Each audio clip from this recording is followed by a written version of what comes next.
사회를 맡은 광명시 신도시 조성과장 진용만입니다. 쌀쌀한 날씨에도 불구하고 오늘 설명에 참석해주신 주민 여러분들께 진심으로 감사의 말씀을 드립니다. 광명시흥 신도시는 2022년 11월 29일 공공주택지구 지정 이후 현재 도시기본 구상 수립을 위한 국제 설계 공모 중에 있습니다.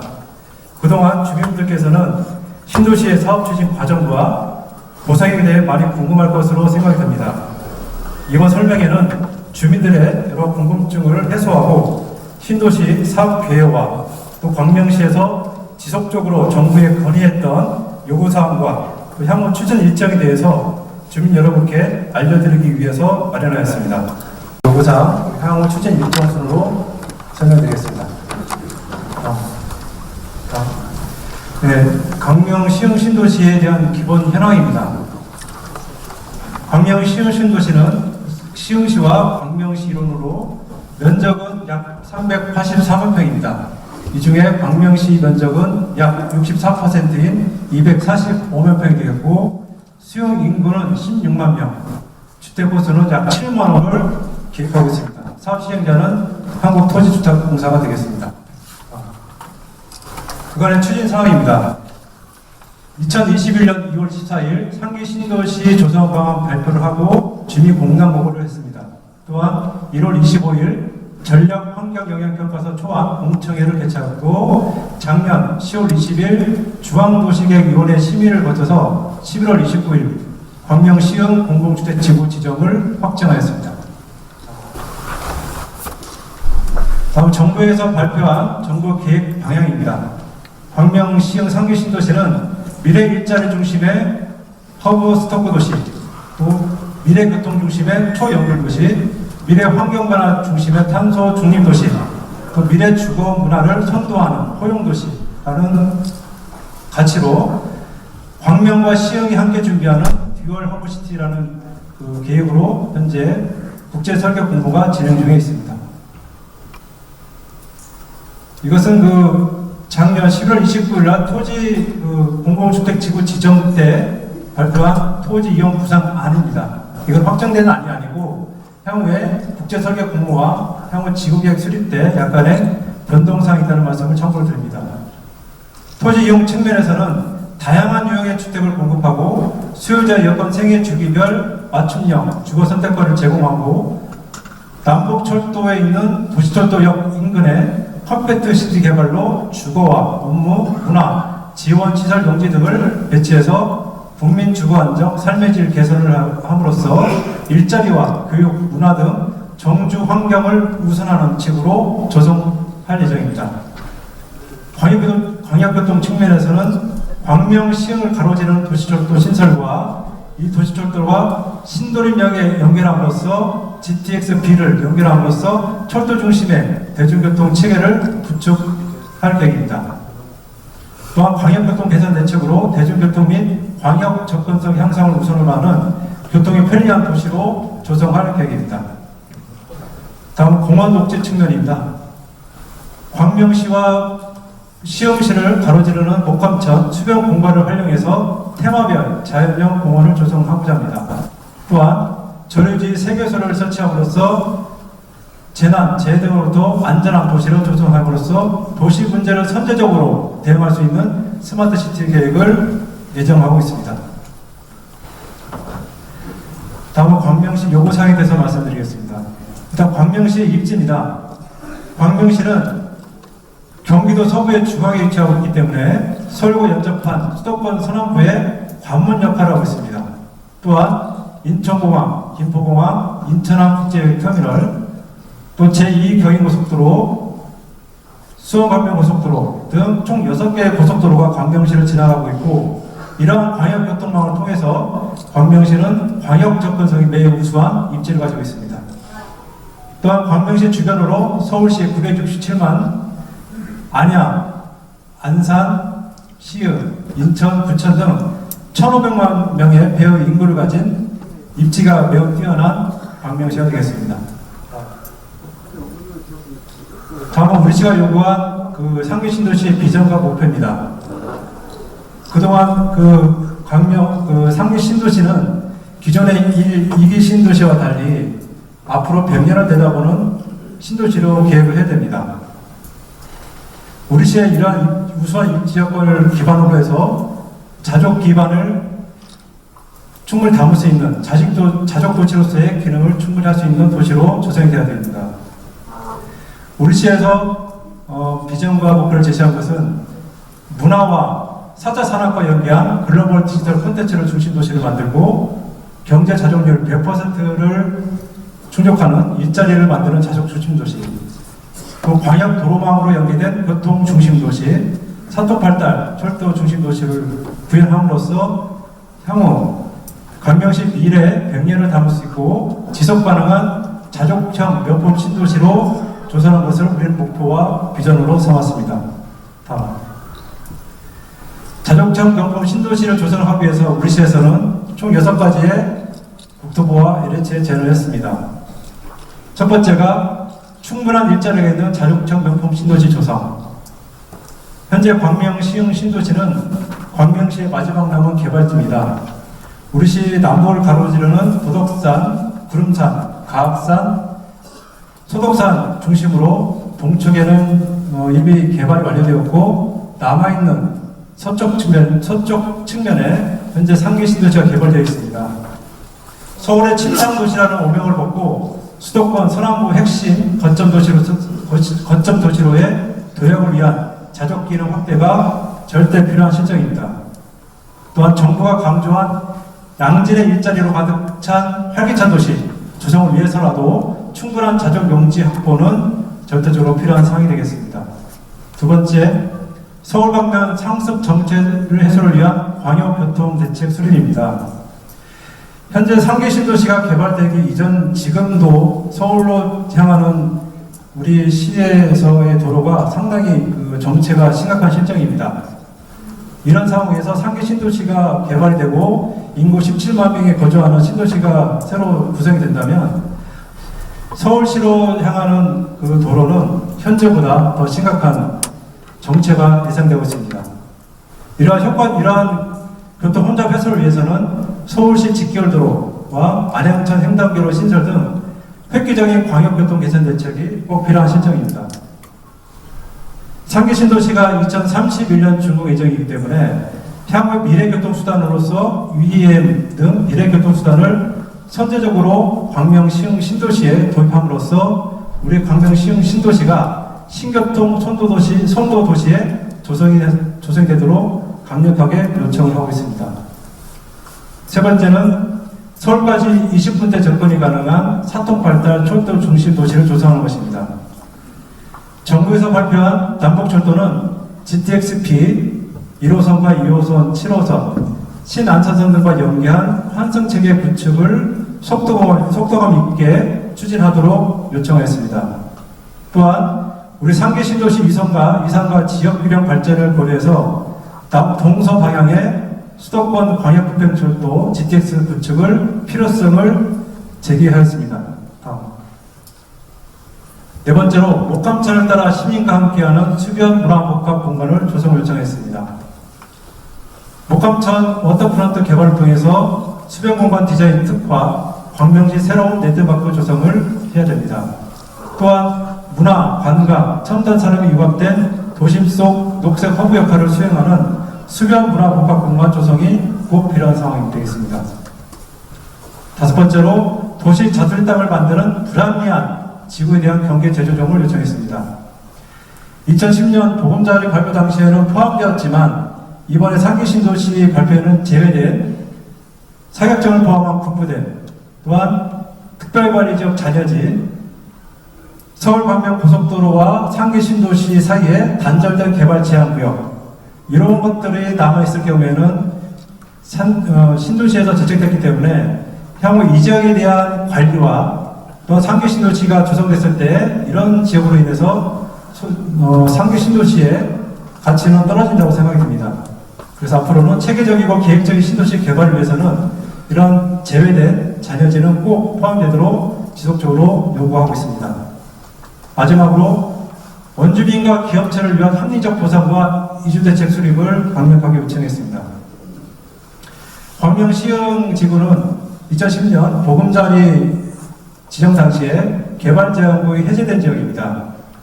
이런 개발제한구역이 아니라는 이유로 현재 개발제한구역을 해제해서 추진하고 있는 타 상계 신도시 주민들과 비해서 역차별이 존재하고 있습니다.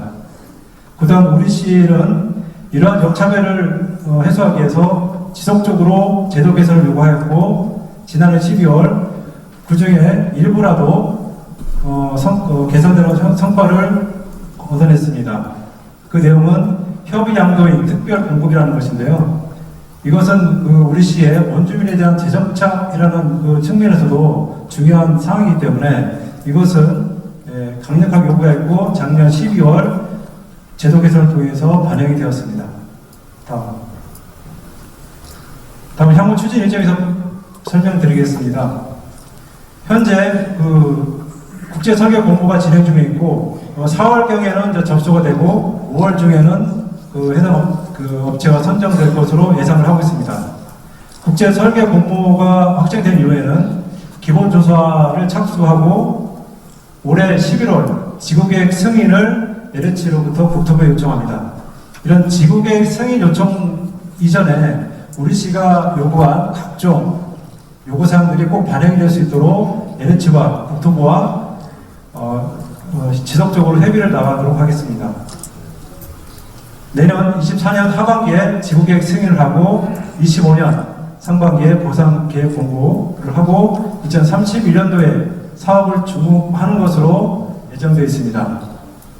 3기 일정은 사업 추진에서 변경될 수 있지만 이 당초 계획대로 추진될 수 있도록 저희들은 광명시와 LH, 국토부가 계속 협의해서 진행하도록 하겠습니다. 네, 이상으로 광명시에서 요구했던 사항과 그다음 향후 추진 일정에 대해서 간략하게 말씀을 드렸습니다. 그 다음은 여러분께서 가장 중요하고 궁금해하시는 보상에 대해서 LH 시흥사업단으로부터 설명드리도록 하겠습니다.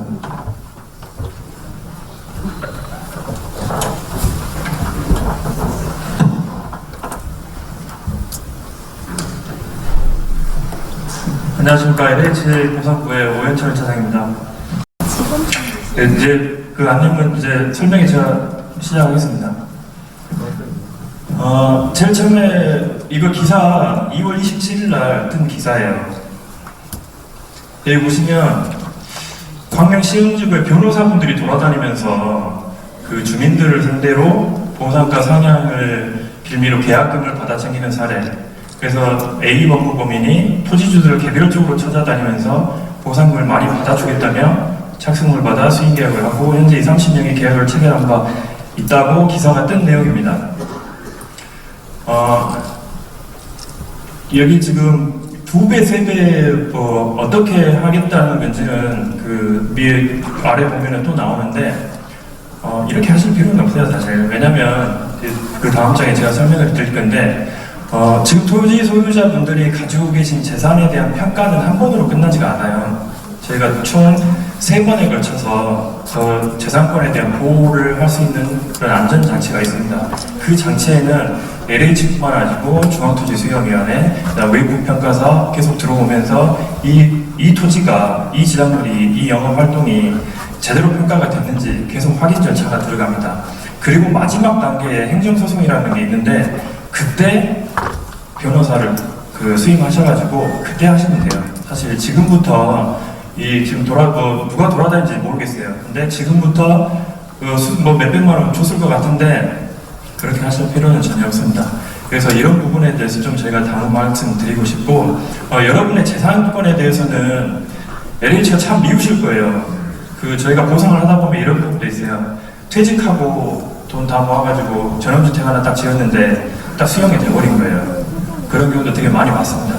근데 저희가 충분히 보상을 해드릴 수 있으면 딱 저희도 좋고 그분도 좋습니다. 이주대책 대상자로 돼가지고 토지를 받든 주택을 받든 충분한 보상을 어차피 자기 고향이고 거기서 계속 살고 싶어 하시는 그런 부분까지는 저희가 어떻게 해드릴 수가 없지만 그래도 충분히 어느 정도 보상을 받고 다른 데 가서 또 정착하시게끔 해드릴 수 있으면 저희가 좋은데 애매하게 저희가 못 도와드리는 경우도 많아요. 그래서 그런 분들을 보면 되게 좀 안타깝습니다. 왜냐하면 저희 친척분들도 저희 LH 사업에 들어와서 보상 받았고 막 나가세요. 그러면 불러가지고 이거 어떻게 해야 되냐고 막 물어보세요. 그러면 제가 뭐 어떻게 해드릴 수 없는 상황들이 되게 많기 때문에 좀 안타깝습니다. 그래서 여기 계신 분들도 저희 다 부모님 같고 뭐 삼촌 이모 같아서 편하게 오늘은 최대한 설명을 드릴 건데, 하여튼 이런 부분들은 굳이 그렇게 하실 필요는 없습니다. 최대한 안전장치가 있기 때문에 법에서 제도적으로 만들어 놓은 게 있기 때문에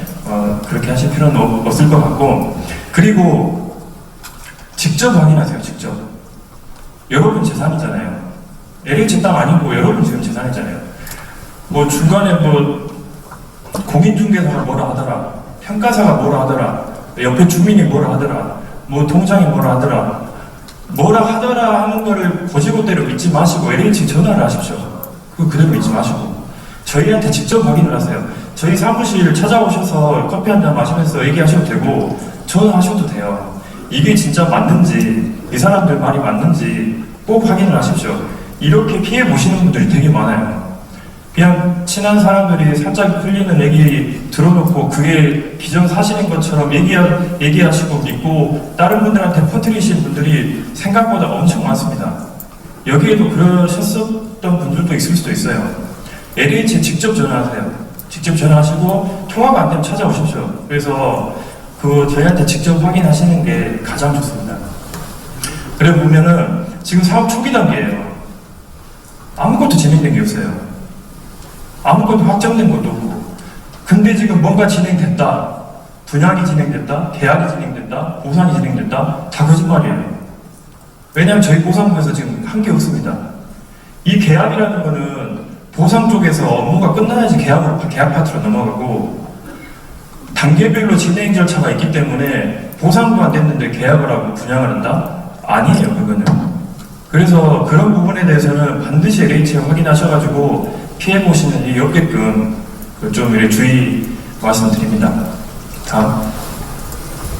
꼭 확인하세요. 저희한테 전화하시고 저랑 뭐 얘기하셔도 되고 전화하셔도 되고. 근데 전화는 좀 안 될 수도 있어요. 아까 얘기한 것처럼 지금 담당자가 2명이고 뭐 국토부 보고하고 국회 보고하고 막 회의 들어가고 하면 통화가 안 돼요. 그러니까 오셔도 되고 한데 어떤 뭐 메모라도 하여튼 남겨시면은 저희가 시간 내서라도 전화 드릴 테니까 꼭 이렇게 좀 하십시오. 여기 전화번호는 여기 있으니까 이거 좀 적어 놓으세요. 이거 지금 사진 찍으시고 좀 전화 나중에 꼭 저희한테 주십시오.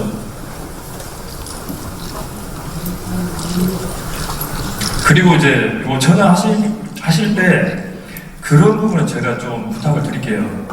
지금 전화를 저희가 계속 받는데 일상 업무가 안 될 정도로 전화가 지금 계속 들어옵니다. 오늘 설명에 관련해서도 그렇고 그 전에 지구지형 되자마자 되기 전에도 그랬고 전화가 계속 들어오는데 개별 사항에 대해서 물어보세요. 내가 지금 땅 가지고 있고 공장 운영하고 있는데 내가 뭐 보상 받을 수 있냐, 이거 어떻게 하면 되냐, 뭐 이사 가야 되냐, 분면허 이전해야 되냐, 막 이런 부분들 여러 가지가 있는데 저희가 개별 보상에 대한 판단은 기본조사라는 게 있어요. 그게 끝나야지만 상담이 가능합니다.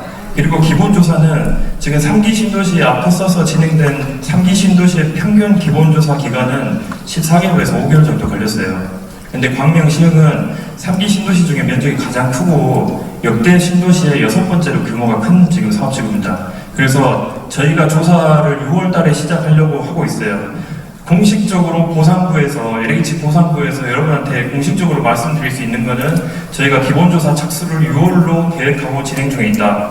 이것만 말씀드릴 수 있어요. 그 다음 거는 뭐냐? 실제로 기본조사를 들어가 봐야지 물량 파악이 되고 그 이후 절차 시기를 저희가 산출할 수 있어요. 왜냐하면 너무 조사할 게 많기 때문에.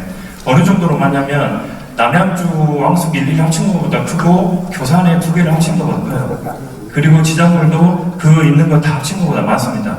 그래서 지금은 현재 인력이 2명이지만 나중에 저희 본사 쪽에서 인력 충원이 되면은 그 기본조사를 저희가 다 하고 그 기본조사를 할 때 주민들 다 연락드리고 만날 거예요. 그때 그렇게 조사가 끝나야지만 저희가 개별 상담이 돼요. 지금 내가 상황이 이런데 이런 부분에 대해서 지금 어떻게 하면 되냐 하면 전부 다 서류를 확인해야 되는 내용들이에요. 근데 얘기하다 보면은 왜 그것도 안 해주고 하면 이제 언짢은 소리 나오시고 흥분하시고 욕도 하시고 하는데 그런 상황이라는 걸 저희가 안 해드리려고 하는 게 아니고 제가 못 해드리는 거예요. 지금 상담 자체를. 왜냐하면 기본조사가 돼야지 할 수 있는데 지금 얘기만 듣고 상담을 해보면 기본조사 때 내용이 다 틀려요. 지금 여러분들이 알고 계시는 내용하고 실제 보상할 때 필요한 기준하고 서류를 직접 확인해보면 다 틀려요. 그래서 여러분들이 저희한테 얘기를 하고 고지고대로 그 얘기만 듣고 그 기준으로 상담을 하면 나중에 다 틀려지기 때문에 네 그때 해준다 해놓고 왜 지금 못해주냐 이렇게 돼버린 거예요. 그래서 그런 부분들은 제가 기본조사 끝나야지만 정확한 상담이 가능하고 또 법이 중간에 개정될 수 있어요.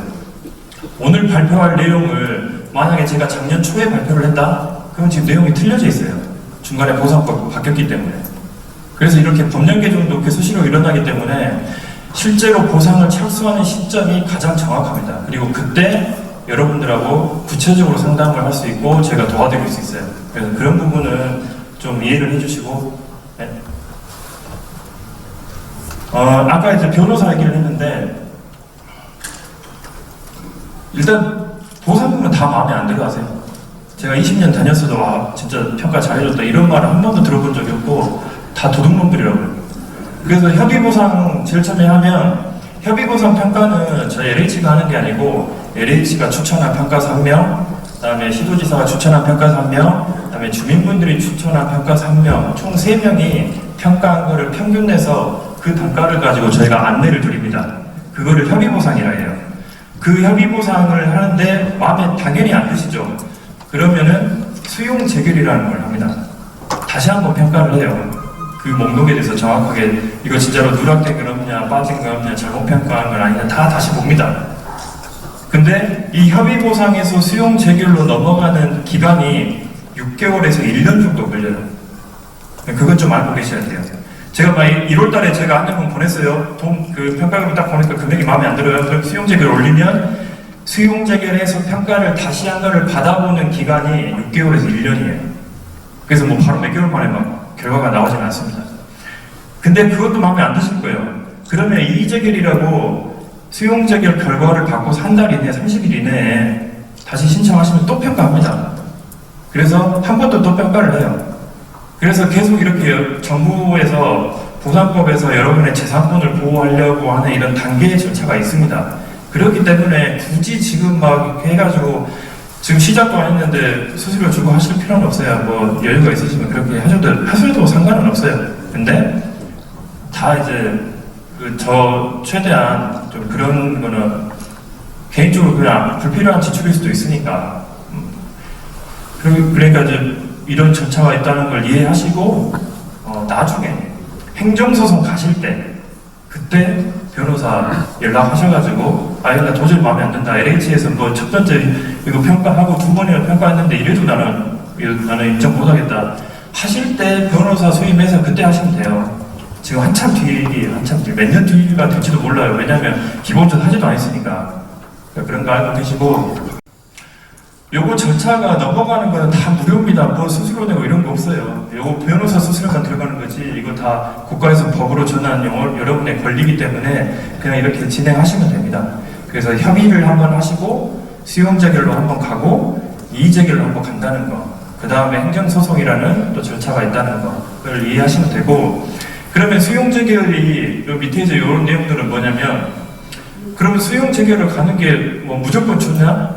좋죠. 당연히 평가 다시 받고 내가 좀이라도 더 오르니까. 근데 이런 분들이 있어요. 협의 양도인 주택, 협의 양도인 토지를 받으시려고 하시는 분들은 수용재결로 넘어가시면 안 돼요. 네. 이거 나중에 또 뒤에 꾸준히 다 설명을 드릴 건데, 협의 양도 말 그대로 협의잖아요. 하나라도 재결로 올라가면은 이 대상자에서 제외가 됩니다.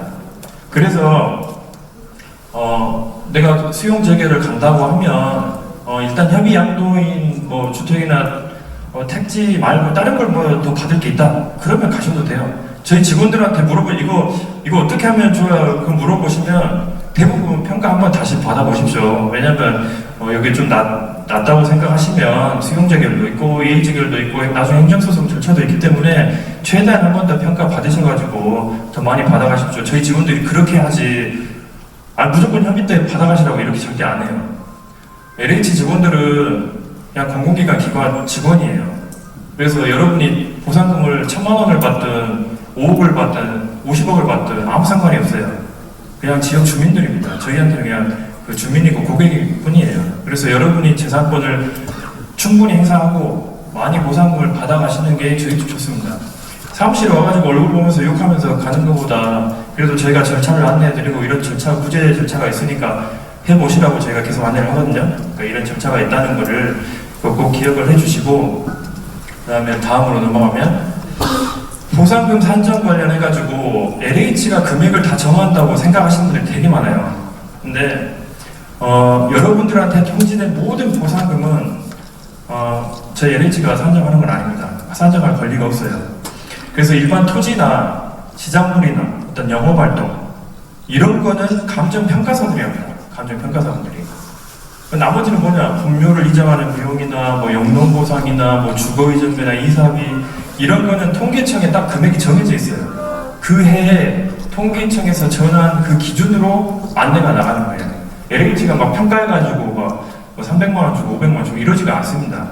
그래서 이 크게 여러분이 가지고 계신 것 중에 토지지장물 영업 부분은 여러분이 앞으로 선정할 평가사분들이 하는 거고, 나머지 이런 것들은 통계청에서 정한 금액으로 LH가 드리는 거예요. 그러니까 좀 이해를 하시면 되고, 다음으로 넘어가면은 민간공협의체에 대해서도 여기 지금 조합이나 협의체 가입 안 되신 분들 제가 좀 알 수 있을까요?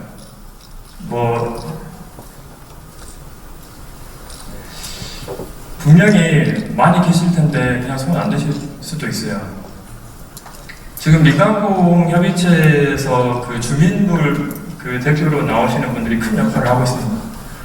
왜냐하면 여기 사실 오신 분들 여기 지금 거의 500명 가득 찼는데 여러분들은 사실 거동이 가능하시고 여유가 있으시고 시간도 낼 수 있고 그나마 다른 분들보다는 괜찮으신 분들이에요. 지금 여기 상기 신도시 안에 몇만 명 저희가 보상을 해야 되는 분들이 몇만 명인데 그 중에 지금 이렇게 오신 분들 그나마 이런 거 와서 설명 직접 들으실 수 있는 분들 나오신 분들 바빠가지고 휴가도 못 내고 그냥 계속 일만 하시는 분들은 나중에 저희랑 보상할 때 아무것도 모르세요.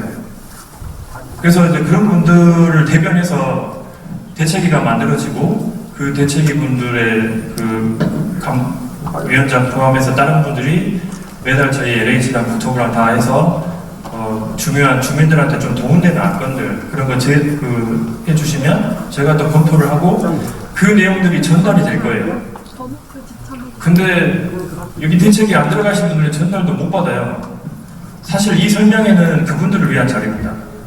여러분들 대책이 그분들한테 얘기 다 들으셨잖아요. 어떻게 진행되는지. 저희한테 한 번도 얘기를 못 들으신 분들을 위한 자리가 사실 보상 설명회 자리예요. 그분들을 위한 자리. 왜냐면 너무 잘하세요. 보상 많이 받아보셨기 때문에. 아주 첨예하고 민감한 부분들을 계속 얘기를 하시지 일반적인 부분들은 얘기도 안 하세요. 너무 많이 알고 있기 때문에. 그래서 오늘 이제 이 민간공협의체도 이제 말씀드리는데 그동안 제가 총 8차례에 걸쳐서 민간공협의체를 했습니다. 작년 4월부터 국토부부터 해가지고 주민대책위까지 총 평균 30명 정도 와가지고 LH 광명사업본부 별관 2층 대회의실에서 계속 회의를 했어요. 이 협의체를 저희 그 광명시흥사업본부에서 이제 주관을 하는데 그 목적은 뭐냐면 주민 의견 수렴입니다. 주민들이 어떤 생각을 하고 계시고 어떤 정책을 저희가 대안으로 만들어야 되는지를 들어보고 고민하는 그런 매개체예요. 중간다리 역할. 근데 주민들이 뭔지 생각을 하는지 모르니까 대책위분들이 오셔서 얘기를 해드리는 건데 중요한 건들이 되게 많고 어려운 것도 되게 많았어요. 환지개발 사업 중단. 근데 그 LH 때문에 취락지구에서 진행되는 환지개발 사업 중단됐는데 어떻게 해줄 거냐. 보상 기준이 그 LH가 투기해가지고 법률 개정돼서 보상법 기준 강화됐는데 이거 어떻게 줄 거냐. 양도세 감면, 협의 양도인 주택. 지금 이거는 이제 반영이 개정이 됐습니다. 처음에 작년에 만약에 제가 설명회를 했다 하면은 협의 양도인 주택 대상이 안 됩니다. 여기 광명시흥지구는. 왜냐하면 여기는 그린벨트 해제 지역이 아니고 특별관리 지역이 해제된 지역이기 때문에. 그래서 그 부분은 국토부랑 계속 얘기를 해서 바꿨어요. 군부대 편입, 주변에 7개 군부대가 있는데 이거 왜 편입 안 시켜주냐, 재정착 어떻게 해줄 거냐, 이 많은 주민들 재정착, 이런 무거운 안건들이 계속 나왔습니다. 계속 나오고 지금도 계속 하고 있어요. 대부분이 법령 개정이에요. 법령 개정이고 무게가 무겁기 때문에 한 번 얘기해가지고 한 달 뒤에 답변이 나올 수 있는 그런 안건이 아니에요. 만약에 오늘 보상 설명에서 군부대 이전 어떻게 할 거냐 하면은 이 보상 설명의 취지랑 전혀 안 맞는 겁니다. 왜냐하면 이 보상 설명의 자리는 보상에 관한 기본 절차, 그 다음에 선생님들이 아셔야 되는 기본 어떤 개념, 이런 거를 설명해 드리는 자리지, 저 내용은 사업 설명회나 저희 민간공 협의체에서 앞으로 국토부랑 저희 LH 본사랑 지자체랑 계속 토론하고 대안을 찾아야 되는 그런 무거운 주제들이에요. 그래서 오늘 이런 자리에서는 이렇게 할 그런 내용은 아닙니다. 그리고 이제 향후 계획은 앞으로 가면은 협의체 운영은 앞으로 계속 할 겁니다. 근데 이 협의체는 법에서 정한 협의체가 아니에요. LH가 주민들 위해서 임의로 지금 운영하고 있는 겁니다.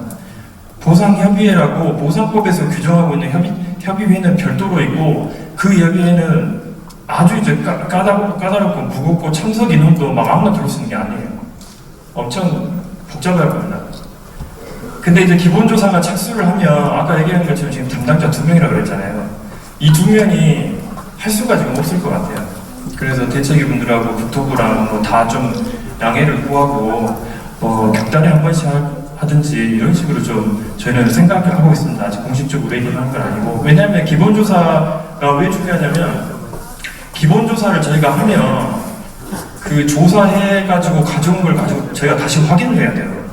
그러면 저희도 현장에 나가야 돼요. 그러니까 저희가 현장에 나가면은 전화도 안 돼, 방문 민원을 해도 만나지도 못해.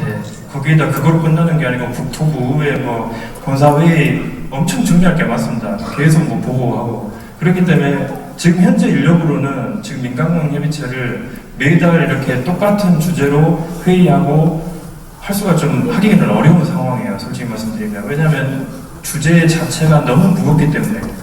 양도세 가면 저거 좀 됐으면 좋겠어요. 양도세 가면 피해보시는 분들이 너무 많고, 제가 주민들 입장에도 정말 억울하고 막 짜증날 것 같아요. 이 금액이 엄청 큽니다. 근데 지금 저희는 이거는 법령 개정 사항이에요. 저희 LH가 해드릴게요 할 수가 없어요. 해드릴게요 할 수 있는 부분은 저희가 충분히 해드리고, 본사도 어떤 입장이냐면 기존 3기 신항역의 법령 시행은 다르다, 억울한 부분이 되게 많다, 다 알고 있습니다. 국토부도 알고 있고 저희도 알고 있고. 그래서 최대한 주민들 입장에서 법령 개정이나 하려고 그렇게 검토를 하고 있습니다. 그럼에도 불구하고 빨리 처리 안 되는 것 중에 하나가 이 양도세 감면이에요. 그래서 이런 부분들은 나중에 진행이 어떻게 될지는, 결과가 어떻게 될지는 모르지만 최대한 하여튼 저희는 주민들 입장 반영해서 의견을 지금도 내고 있고 좀 앞으로도 할 생각이에요. 그리고 이제 다음 넘어가면 그리고 이제 주민분들이 제일 저희한테 많이 하기는 개별 공시지가 한 2.5배 그 정도는 줘야지. 뭔 소리냐, 한 4배는 줘야지. 기왕 부르는 거 3배, 4배 그 정도 받아야지. 그거를 좀 설명을 해드릴게요. 개별 공시지가는 보상금 산정하는 게 아니고 세금 매길 때 기준 금액입니다. 세금 매길 때, 여러분한테 부과하는 세금 매길 때. 근데 왜 계속 개별 공시지가를 얘기를 하냐? 여러분이 가지고 있는 토지에 대한 공식적인 가격이 없어요. 감정평가 해야지 진짜로 나오잖아요. 공식적인 가격이 없는데 공식적으로 확인할 수 있는 가격은 개별 공시지가밖에 없어요. 여러분 토지대장, 임야대장 뛰면 제일 밑에 금액 나오죠. 개별 공시지가 확인을 뛰면 금액 나오죠. 평당 제곱미터당 얼마. 그거로 공식적으로 확인을 하다 보니까 항상 그 기준으로 얘기를 하세요. 뭐든지. 근데 개별 공시지가라는 거는 세금을 부과하기 위해서 지금 기준 금액이 되는 거지, 실제 평가를 할 때는 저거로 하는 게 아니에요. 근데 왜 저거로 계속 얘기를 하냐? 다른 3기 신도시에 아는 친척이나 지인이나 아는 사람들이 보상금을 받았는데 그 보상금 금액이 개별 공시지가 한 2.5배 되네? 그럼 우리는 2.5배에서 최소한 3배 그 이상 받아야지. 3배, 4배 얘기하실 수는 있어요. 왜냐하면 그 정도 선을 주민들이 원하는 거니까. 근데 그 원하는 기준 금액을 어디다 갖다 붙일 수가 없으니까 항상 개별 공시지가를 얘기를 하시는 거예요.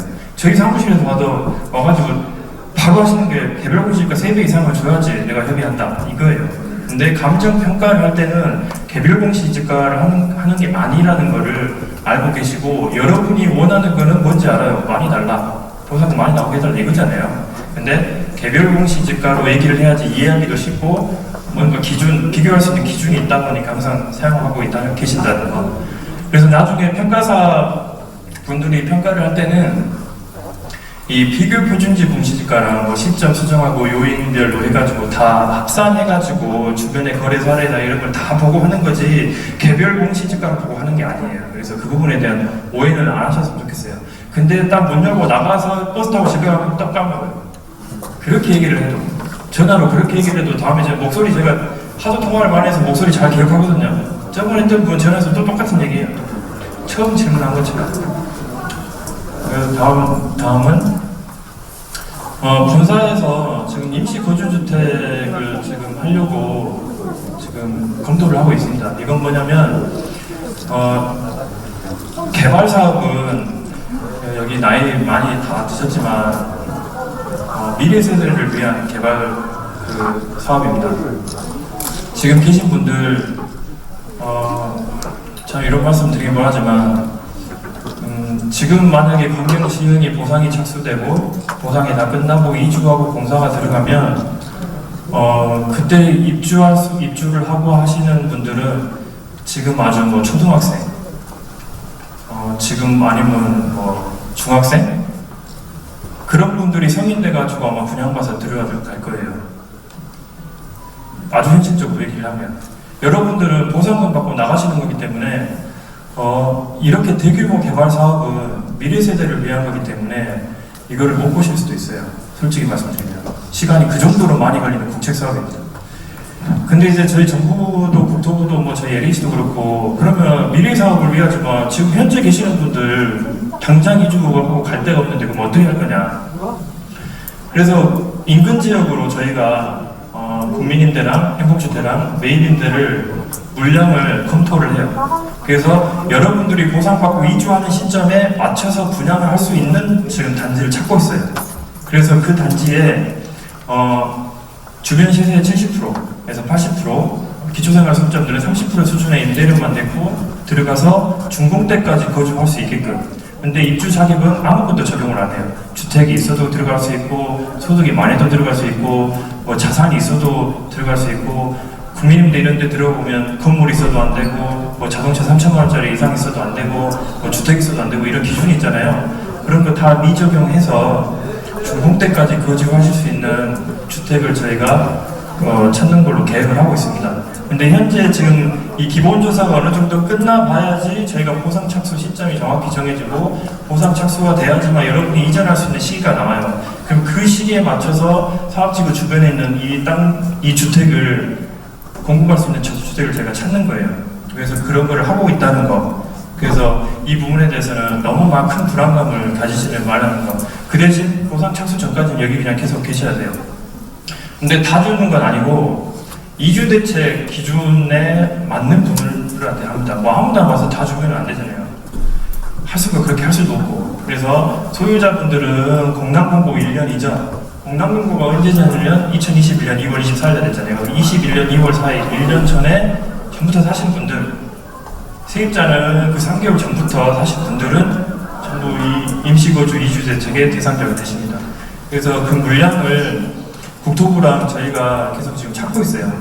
근데 지금 많지는 않아요. 그래서 또 왜냐하면 많지도 않고, 현재 저희가 진행하는 사업 속도하고 인근 지역에서 진행하는 사업 속도가 딱 맞아 떨어지는 단지를 찾다 보니까 저희가 민간공 협의체 때도 이거 됩니다라고 말씀을 지금 못 드리고 있어요. 그런 것도 저희가 검토를 하고 있다는 거. 그 협의체를 통해서 LH 소식을 못 들으신 일반 분들은 LH 아무것도 안 하고 놀고 있다고 하실 거예요. 누구 지금 사업을 도대체 할 거냐 말 거냐 이런 전화도 맨날 들어오세요.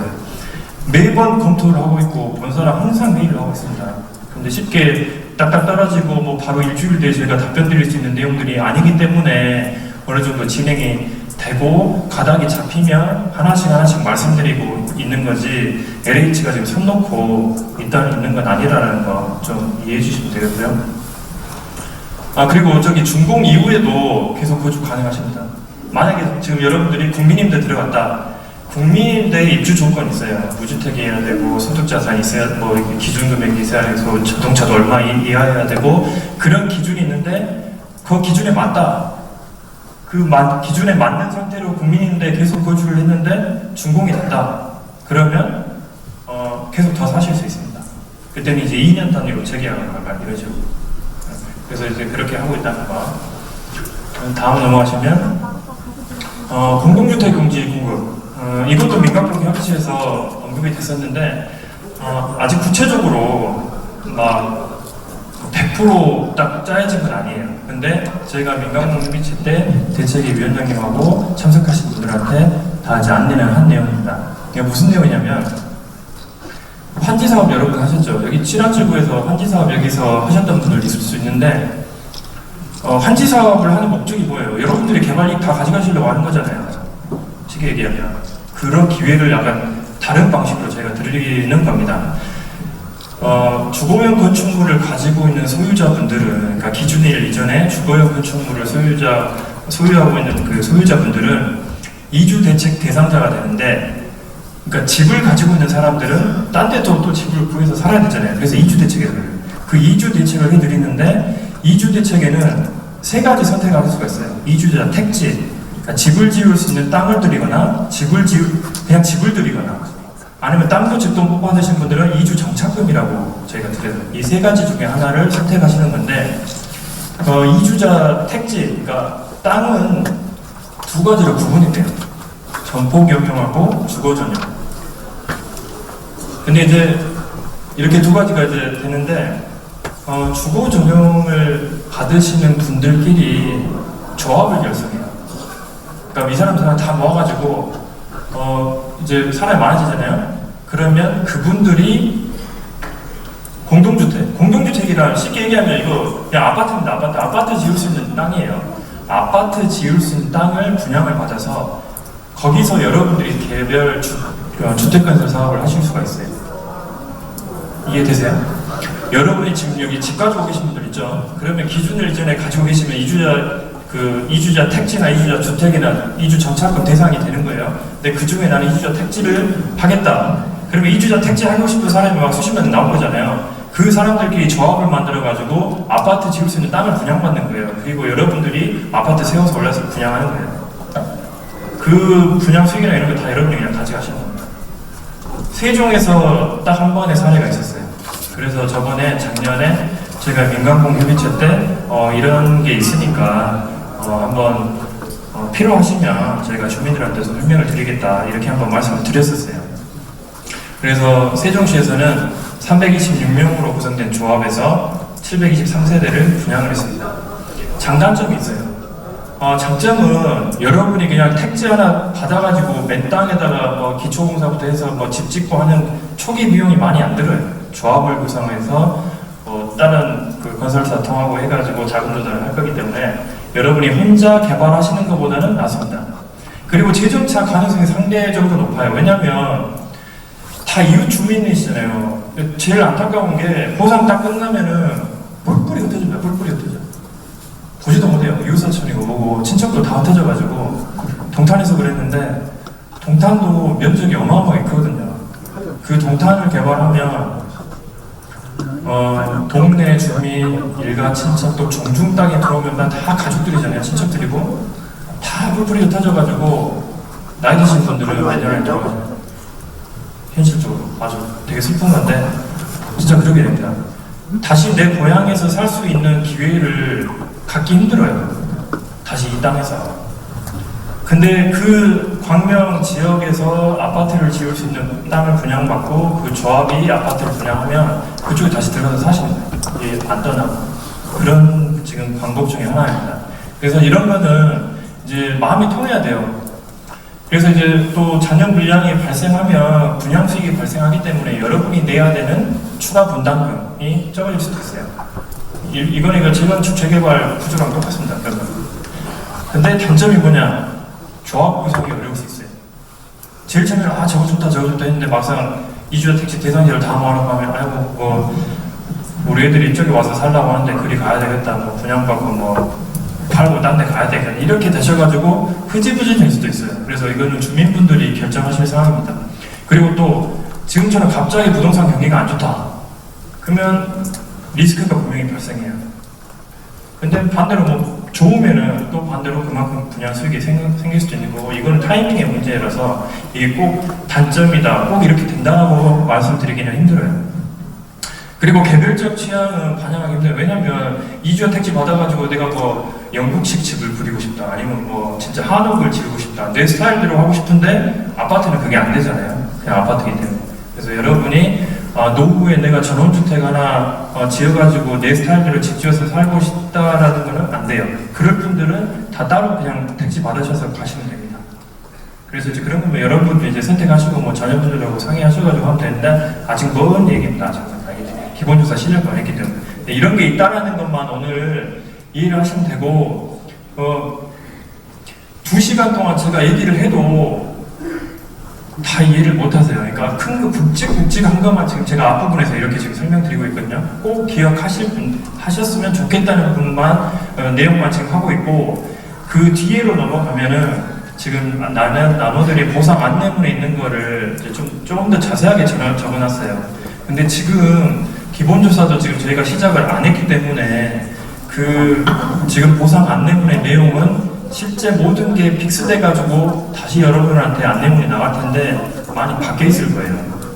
그래서 너무 거기에 지금 막 뭐 좀 밑줄 그어가면서 공부하시는 분들도 있던데 그러실 필요는 없습니다. 그냥 오늘 보상 설명에는 LH에서 사업 의지가 분명히 있고, 보상에 대한 절차가 어떻게 되고, 가장 지금 확실하게 말할 수 있는 단계가 뭔지 그런 거를 알아가시는 정도로 그 오늘 자리를 좀 이해해 주셨으면 좋겠습니다. 오늘 막 이 자리에서 생활대책, 이주대책, 뭐 협의, 양도 뭐 다 픽스해가지고 이거 꼭 알려달라, 저희도 말 못해요. 왜냐하면 저희가 실제 보상하는 시점의 기준으로 저희가 안내를 하기 때문에 지금 이렇게 안내해도 나중에 바뀌면 바뀐 대로 했다 할 수밖에 없어요. 기준이 바뀌기 때문에. 그래서 너무 지금 안내 책자에 막 민감하게 하실 필요는 없고, 오히려 그 안내 책자보다 지금 제가 설명회 전반부에서 설명드렸던 이런 내용들만 좀 오래 기억을 하시고, 그리고 만약에 이해가 안 된다 그럼 자녀분들한테 전화를 알아서 자녀분들한테 전화하기 들리지도 않은데 막 목소리 크게 얘기하는데 못 알아들으시면서 계속 전화하고 막 했던 얘기 또 하고, 그렇게 하지 마시고 자녀나 조카나 뭐 다른 분들한테 전화해가지고 저 LH랑 통화해서 뭔 얘기인지 좀 설명 좀 들었고 나한테 다시 설명해달라, 이렇게 전화를 하시면 돼요. 저희가 똑같은 얘기를 엄청 여러 번 하는 통화가 많습니다, 하루에. 그래서 그런 부분들은 좀 하시면 되고, 좀 편하게 들으시라고 하는 거고. 네, 다음 넘어가면, 그럼 등기부 띄워보셨어요? 땅 가지고 계신 분들? 한 번도 안 띄워보신 분도 있을 거예요. 뭐 전화통화 몇 번 들어오면은 이분들 있는데, 그분들은 엄청 관심이 많으신 분들이고, 등기부 가서 띄워보세요. 그래서 지금 현재 살아계시는 분 이름으로 돼 있는지, 돌아가신 분 이름으로 돼 있는지 확인해보세요. 이게 왜 중요하냐면, 최종 소유자를 꼭 확인해야 되는데, 이거는 나중에 가족회의 하셔야 될 수도 있어요. 최종 토지 소유자가 뭐 주민등록번호가 1910년이에요. 1910년. 뭐 소화 몇 년, 뭐 이렇게 돼 있어요. 일제시대 때 태어나신 분들이잖아요. 100년 넘게 등기부 정리가 안 되신 분들이에요. 그냥 시골에서 우리 아버지 땅, 할아버지 땅 이렇게 알고만 있었지 실제 등기부를 한 번도 안 보시는 분들이 있을 거예요. 그분들은 저희가 1차적으로 보상을 할 때 그 토지 소유자를 최대한 찾습니다. 그 폐쇄 등기부부터 해가지고 분할이 됐던 연역까지 다 찾아가지고 저희가 이제 최대한 등기부의 소유자를, 진정한 소유자가 누군지를 찾는데 해도 안 나오는 경우가 있어요. 그러면 이거는 불확실이라 그래가지고 확정을 할 수 없다. 진정한 소유자가 누군지를 확정을 할 수 없다라는 불확지로 처리를 하게 됩니다. 그러면 이거는 불확지로 처리되면 법원에서 그 절차대로 해가지고 저희가 소유권을 그냥 취득해버려요. 공탁해가지고. 그럼 문제는 뭐냐면 나중에 알고 가족회의에 해가지고 이거 우리 땅이다.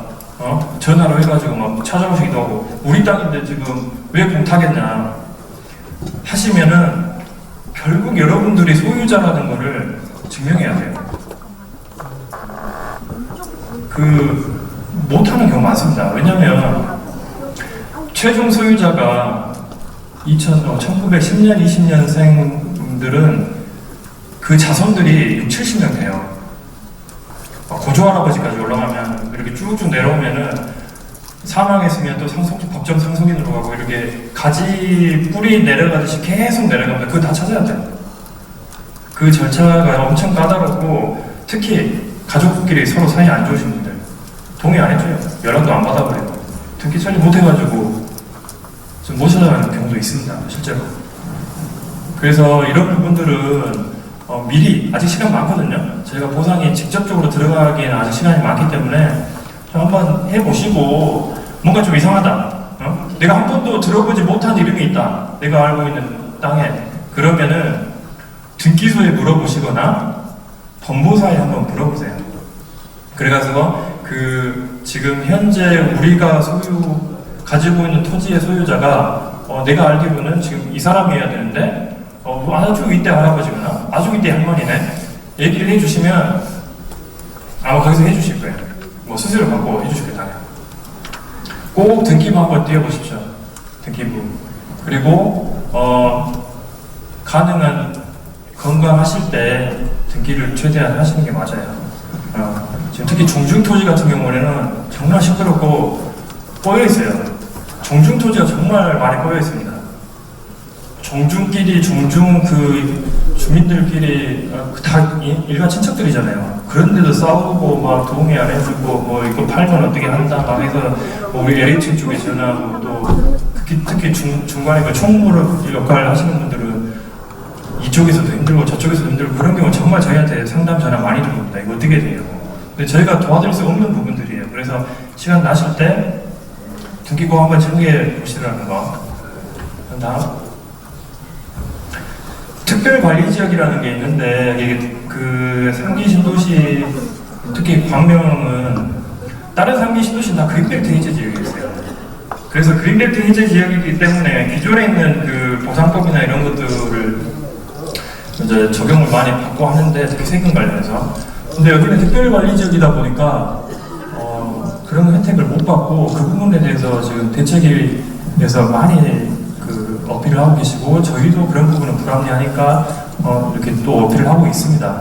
근데 저희 LH가 막 특별관리지역을 지정하는 건 아니에요. 그래서 저희가 할 수 있는 어떤 넘어가는 지금 범위 있는 것 중에 하나인데 난개발이 우려되는 지역에 대해서 10년에 걸쳐서 이걸 할 수 있어요.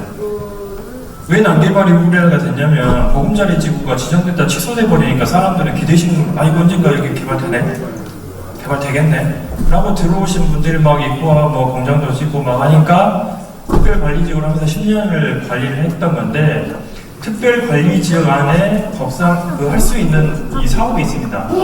그 중에 하나가 취락정비 사업이에요.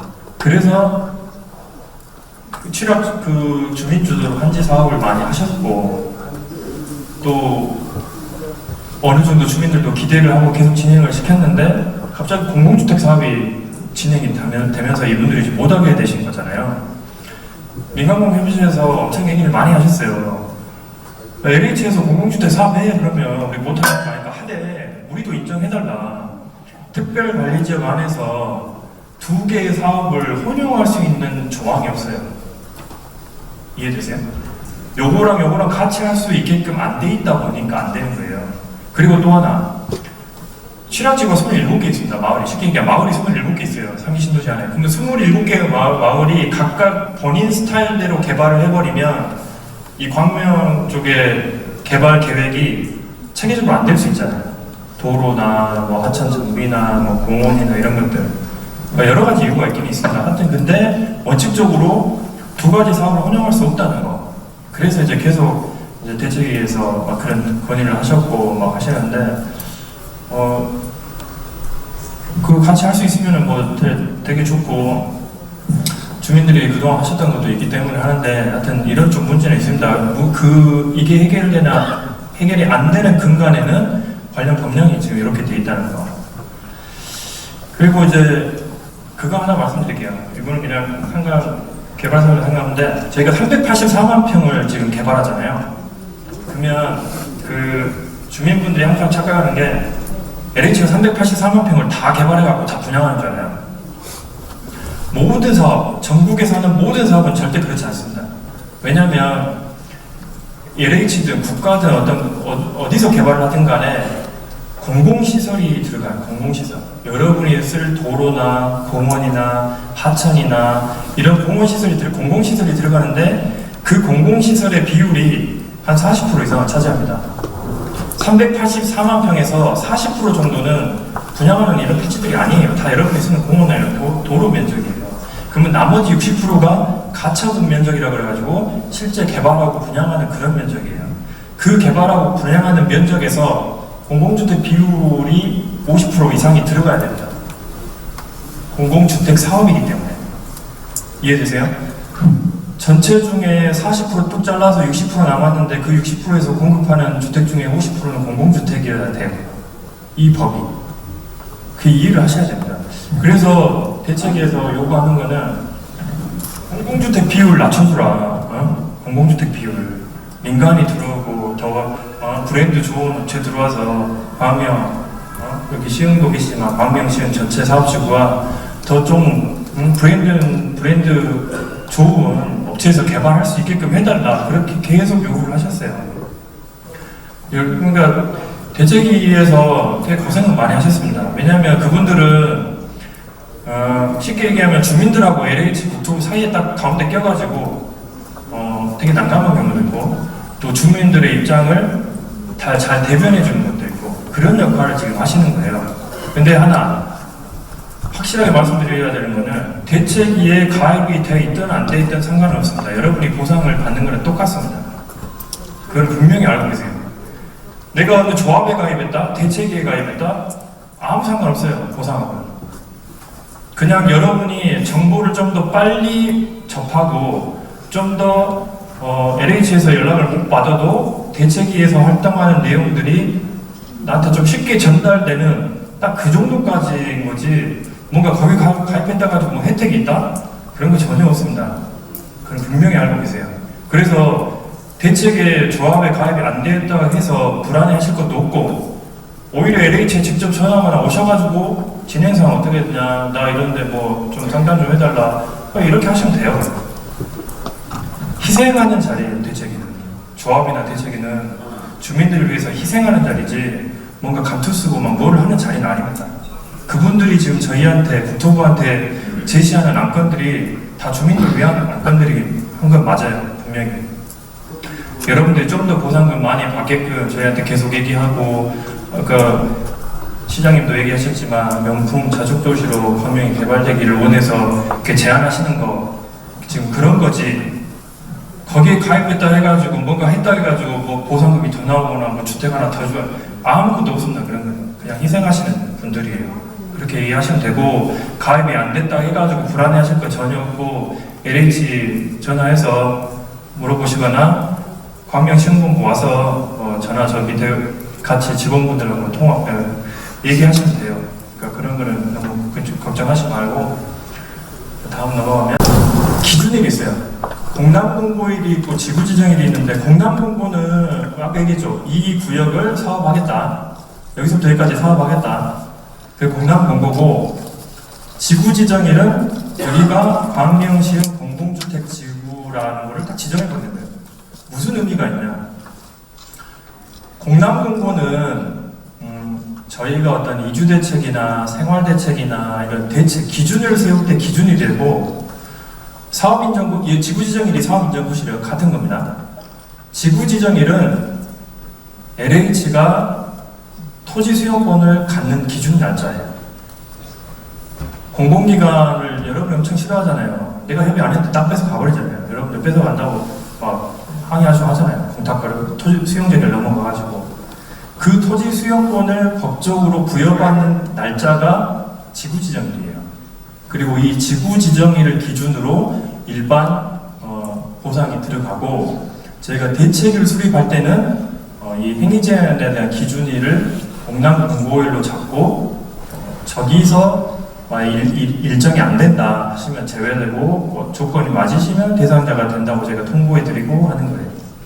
그래서 공고일, 지부지정일 계단 내려가시면서 깜빡할 수도 있지만 나중에 제가 또 안내문에다가 쉽게 좀 풀어서 할게요.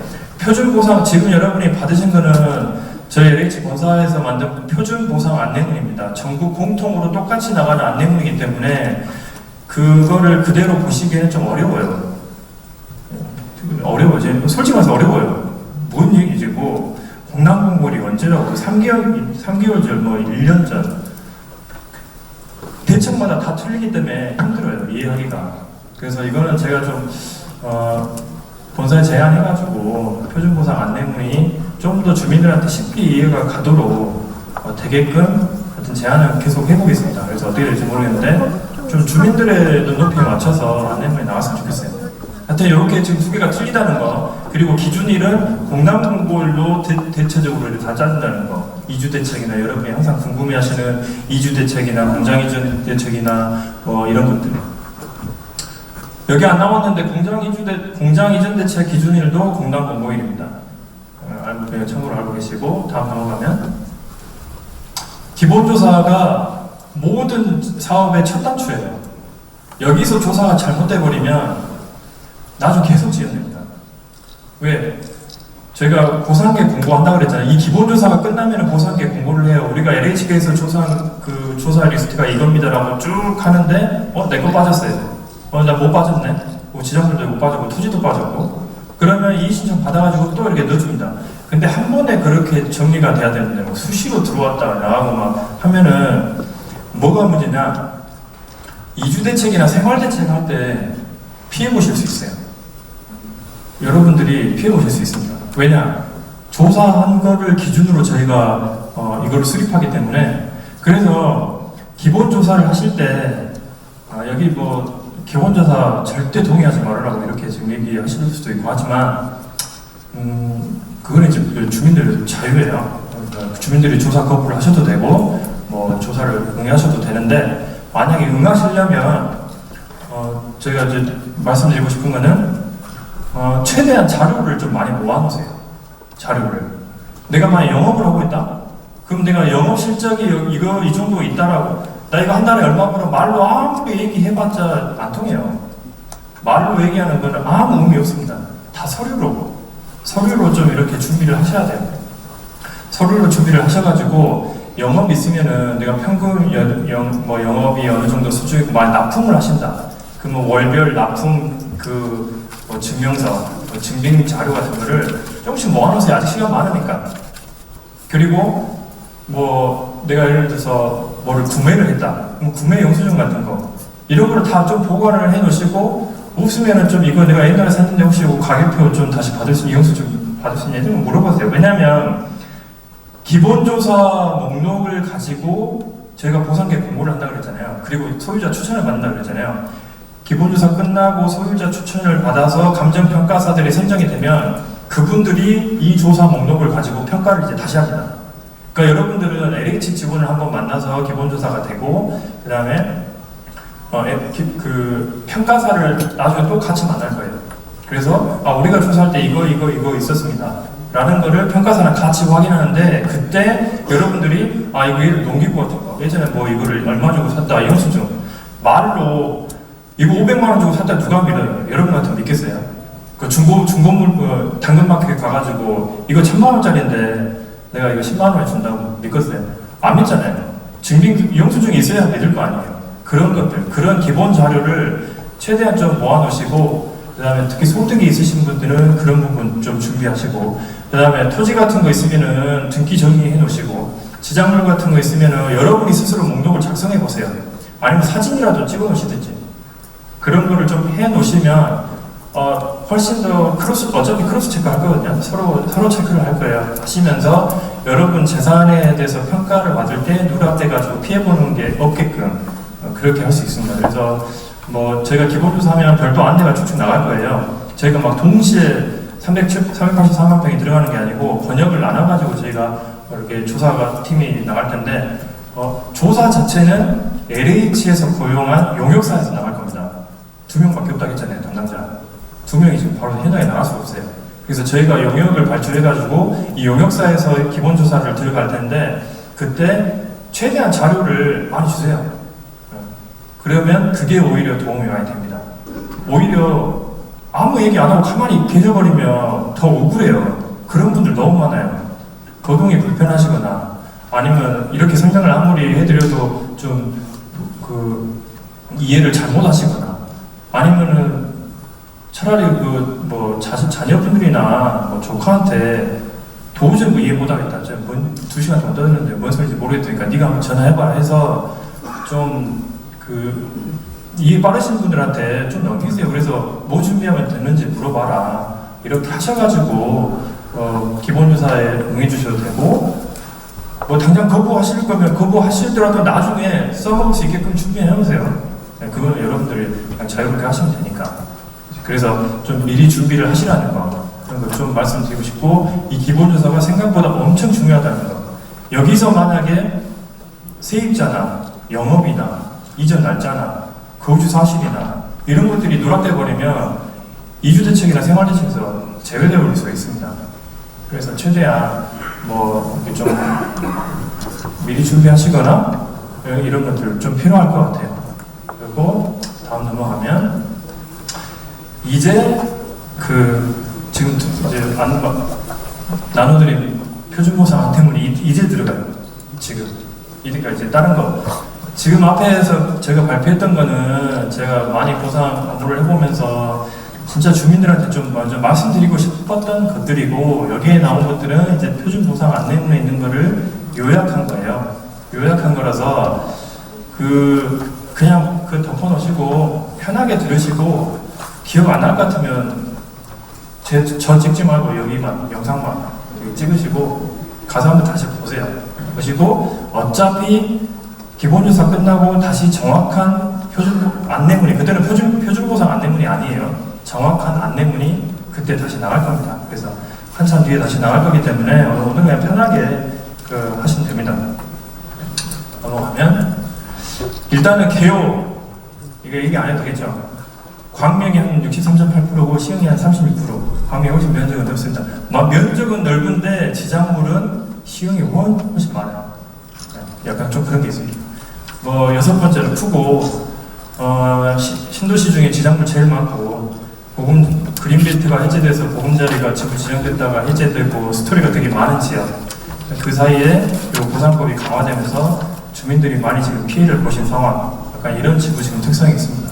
다음 넘어가면 이것도 넘어가고 보상 절차 이제 똑같은 얘기도 2번, 3번 들으면 약간 이해되실 수 있으니까 또 해드릴게요. 기본조사 저희가 6월달에 계획을 하고 있어요. 지금 엄청 밑에 과장관 맨날 야근하고 모르고 있습니다. 여기 용역발전한다고. 이거를 하면 토지나 물건 조서를 저희가 작성할 거예요. 저 말은 쉽게 얘기하면 저희가 조사한 목록 리스트 만드는 거예요. 저희가 조사한 조사 목록을 쭉 만든 다음에 공고를 저기하고 이 공고를 하면서 감정평가사 선정을 할 겁니다.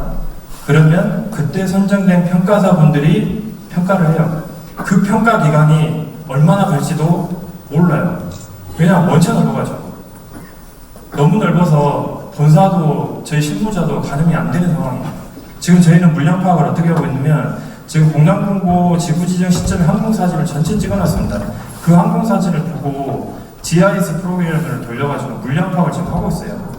하고 있는데 13,000개 이상의 지금 구조물들이 건축물들이 지금 나오고 있는데 어느 정도로 더 결과가 더 많이 나올지 모르겠어요. 아직 끝난 게 아니라서. 그래서 이제 그게 다 끝나면 이제 평가를 또 하는데 몇 개월 걸릴지 지금 모르는 상황이고 그 다음에 손실보상 협의라는 게 그 다음에 최종적으로 저희가 여러분한테 보상 금액을 통보하는 거예요. 그러니까 보세요. 지금 이게 3기 신도시의 평균 기본조사 기간 한 14개월에서 15개월인데 그거보다 여기는 훨씬 큽니다. 급산의 2배, 왕숙의 1, 2 합친 것보다 커요. 그래서 평균 14개월이 아니고 저희가 지금 추정은 24개월 정도 보고 있어요. 24개월. 24개월 정도 조사해가지고 보상계 공부를 하면 평가사 선정 또 해야 되잖아요. 평가사 선정되면 감정평가 해야 되잖아요. 24개월 동안 조사했던 거를 번역별로 평가사들이 동시에 막 조사를 들어갑니다. 그러면 한 6개월이면 끝날지 모르겠어요. 그게 끝나야지만 저희가 여러분한테 최종 보상 금액을 통보를 해드려요. 그게 공식적인 절차입니다. 그래서 이 절차에 대해서 저희 직원들한테 되게 문의 전화가 많이 들어와요. 많이 들어와 거의 매일 들어와요. 거의 매일 들어와요. 근데 좀 이렇게 이해하셨으면은 가서 동네 주민분들한테 좀 제발 설명 좀 해주세요. 그만 좀 전화하라. 지금 전화해도 지금 통화 안 될 수도 있다고. 2명밖에 없으니까. 하시면서 이제 협의가 끝나면 협의가 이제 안 돼요. 처음에 무조건 제가 봤을 때는 수용자결 갑니다. 왜냐면 내 기대했던보다 낮게 나오니까. 그러면 수용자결 한 번 더 받으세요. 받으시면 이게 한 6개월에서 10개월 정도 걸린다고 그랬잖아요. 그래도 받아보세요. 왜냐하면 금액이 클수록 2, 3%만 올라가도 여러분이 더 재산권 행사를 하실 수 있는 거기 때문에 저희가 아주 막 급하게 현금이 필요하시거나 뭐 그런 거 아니면 한 번 더 해보시고 뭐 6개월에서 10개월 정도 기다리실 수 있으면 하셔도 좋습니다. 이렇게 저희가 다 직원들이 그렇게 하거든요. 무조건 막 여기는 협의 안 하면 안 돼요. 막 그렇게 하는 직원 없어요. 네, 그래서 뭐 이렇게 해보시고 이것도 마음에 안 들면 이의제결 또 한 번 가세요.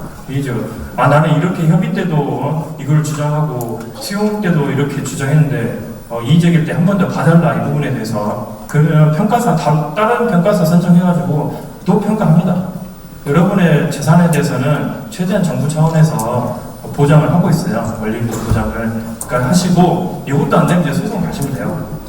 소송 가시면 되는데 여러분의 토지 소유권은 이 절차랑 상관없이 수용 재결이 끝나버리면 저희가 취득을 합니다.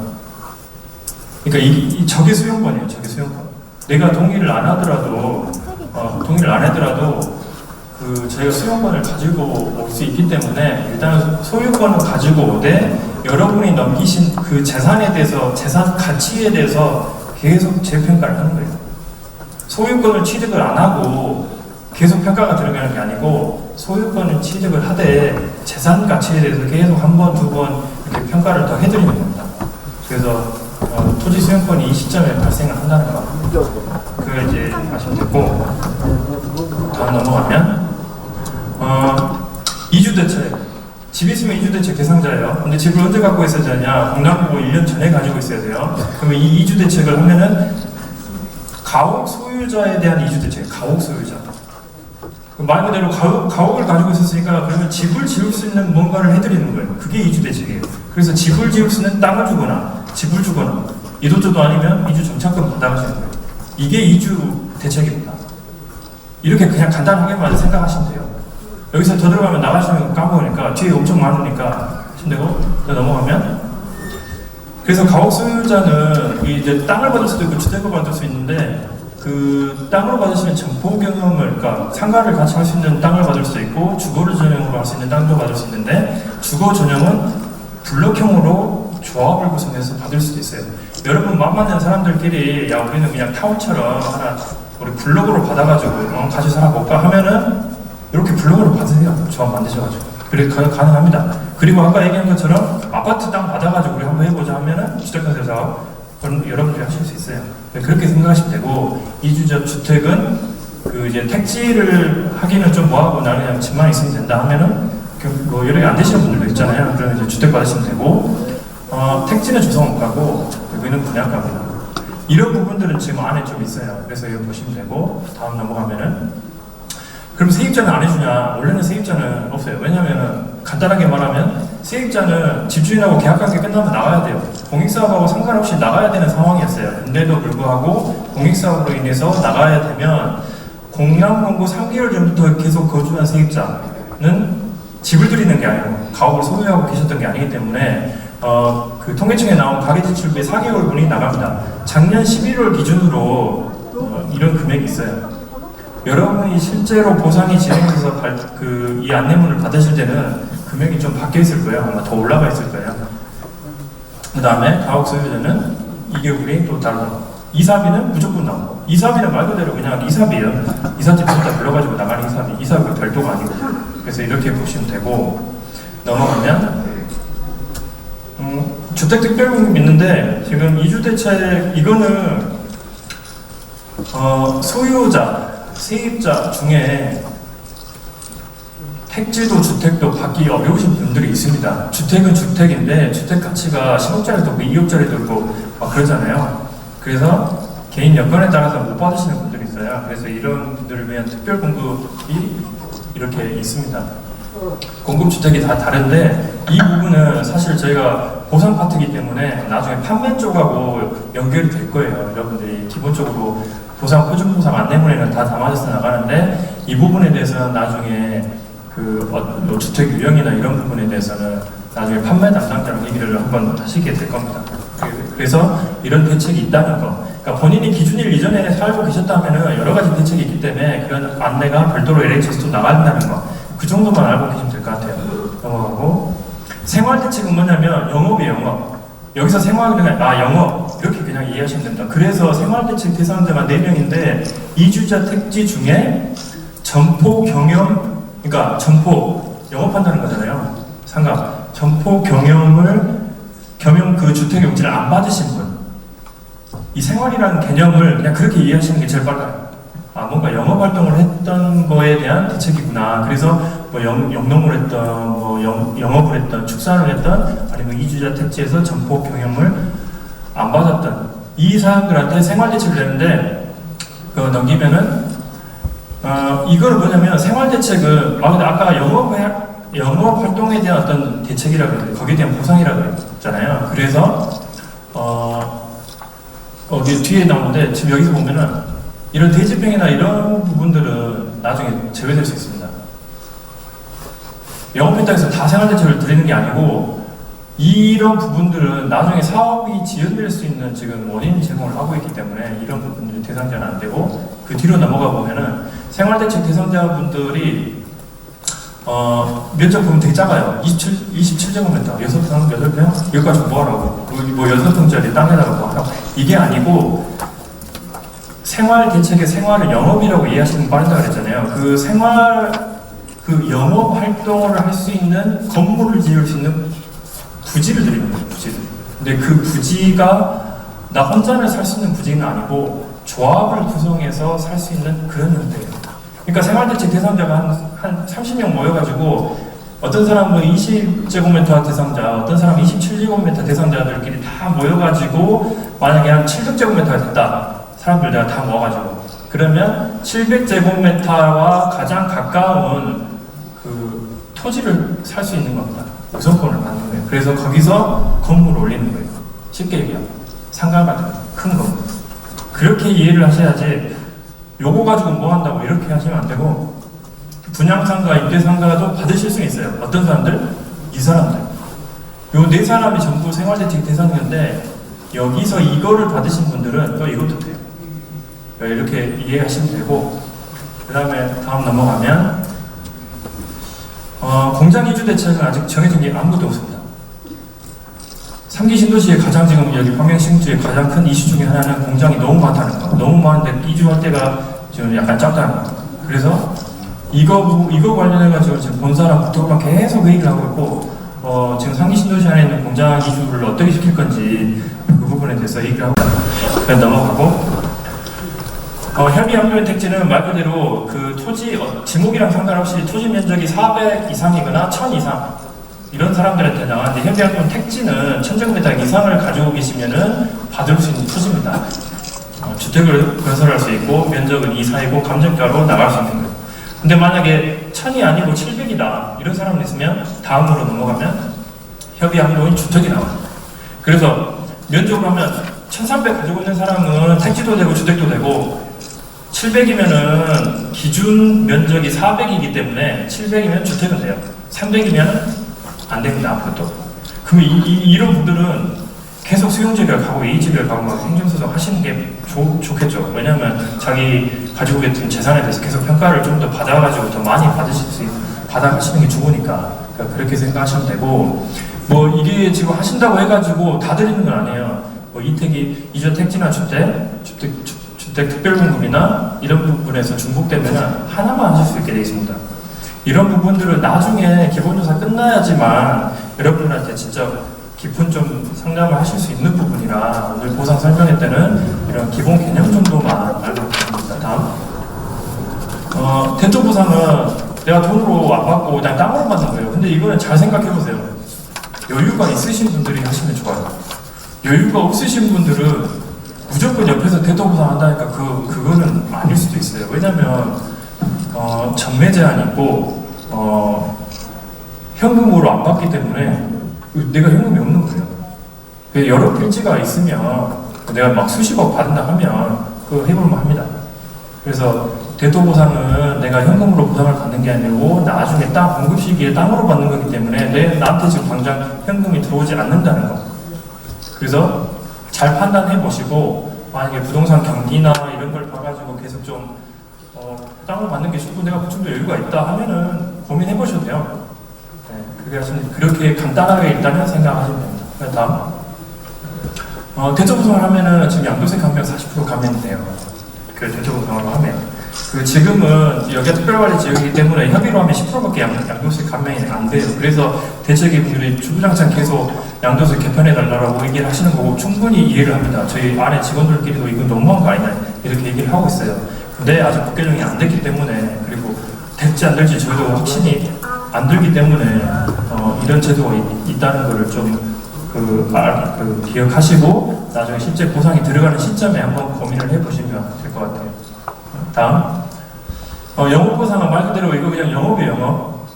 근데 사업인정 구실 전, 적법한 장소, 인적 물적 시설, 계속 이 네 가지의 조건을 하나씩 서류로 다 따지고 들어가면은 생각보다 많이 안 돼요. 뭔가 하나 틀려 있어요. 그래서 항상 저희가 힘든 게 다 되는데 무허가 건축물에서 하고 다 되는데 허가를 안 받아요. 이런 분들. 근데 무조건 해달라는 거. 왜냐? 영업보상 받으면 생활대책이 되니까. 생활대책이 되면은 내가 조합원으로 돼가지고 상가 올릴 수 있는 땅이 내가 살 수 있는 그 기회를 얻으니까. 나중에 피 붙으면 팔 수 있으니까. 그런 것 때문에 이게 엄청 민감한 거예요. 그래서 지금 이 보상 제외 목록이 있는데 어차피 사진 다 찍으셨죠? 나중에 보실 건데.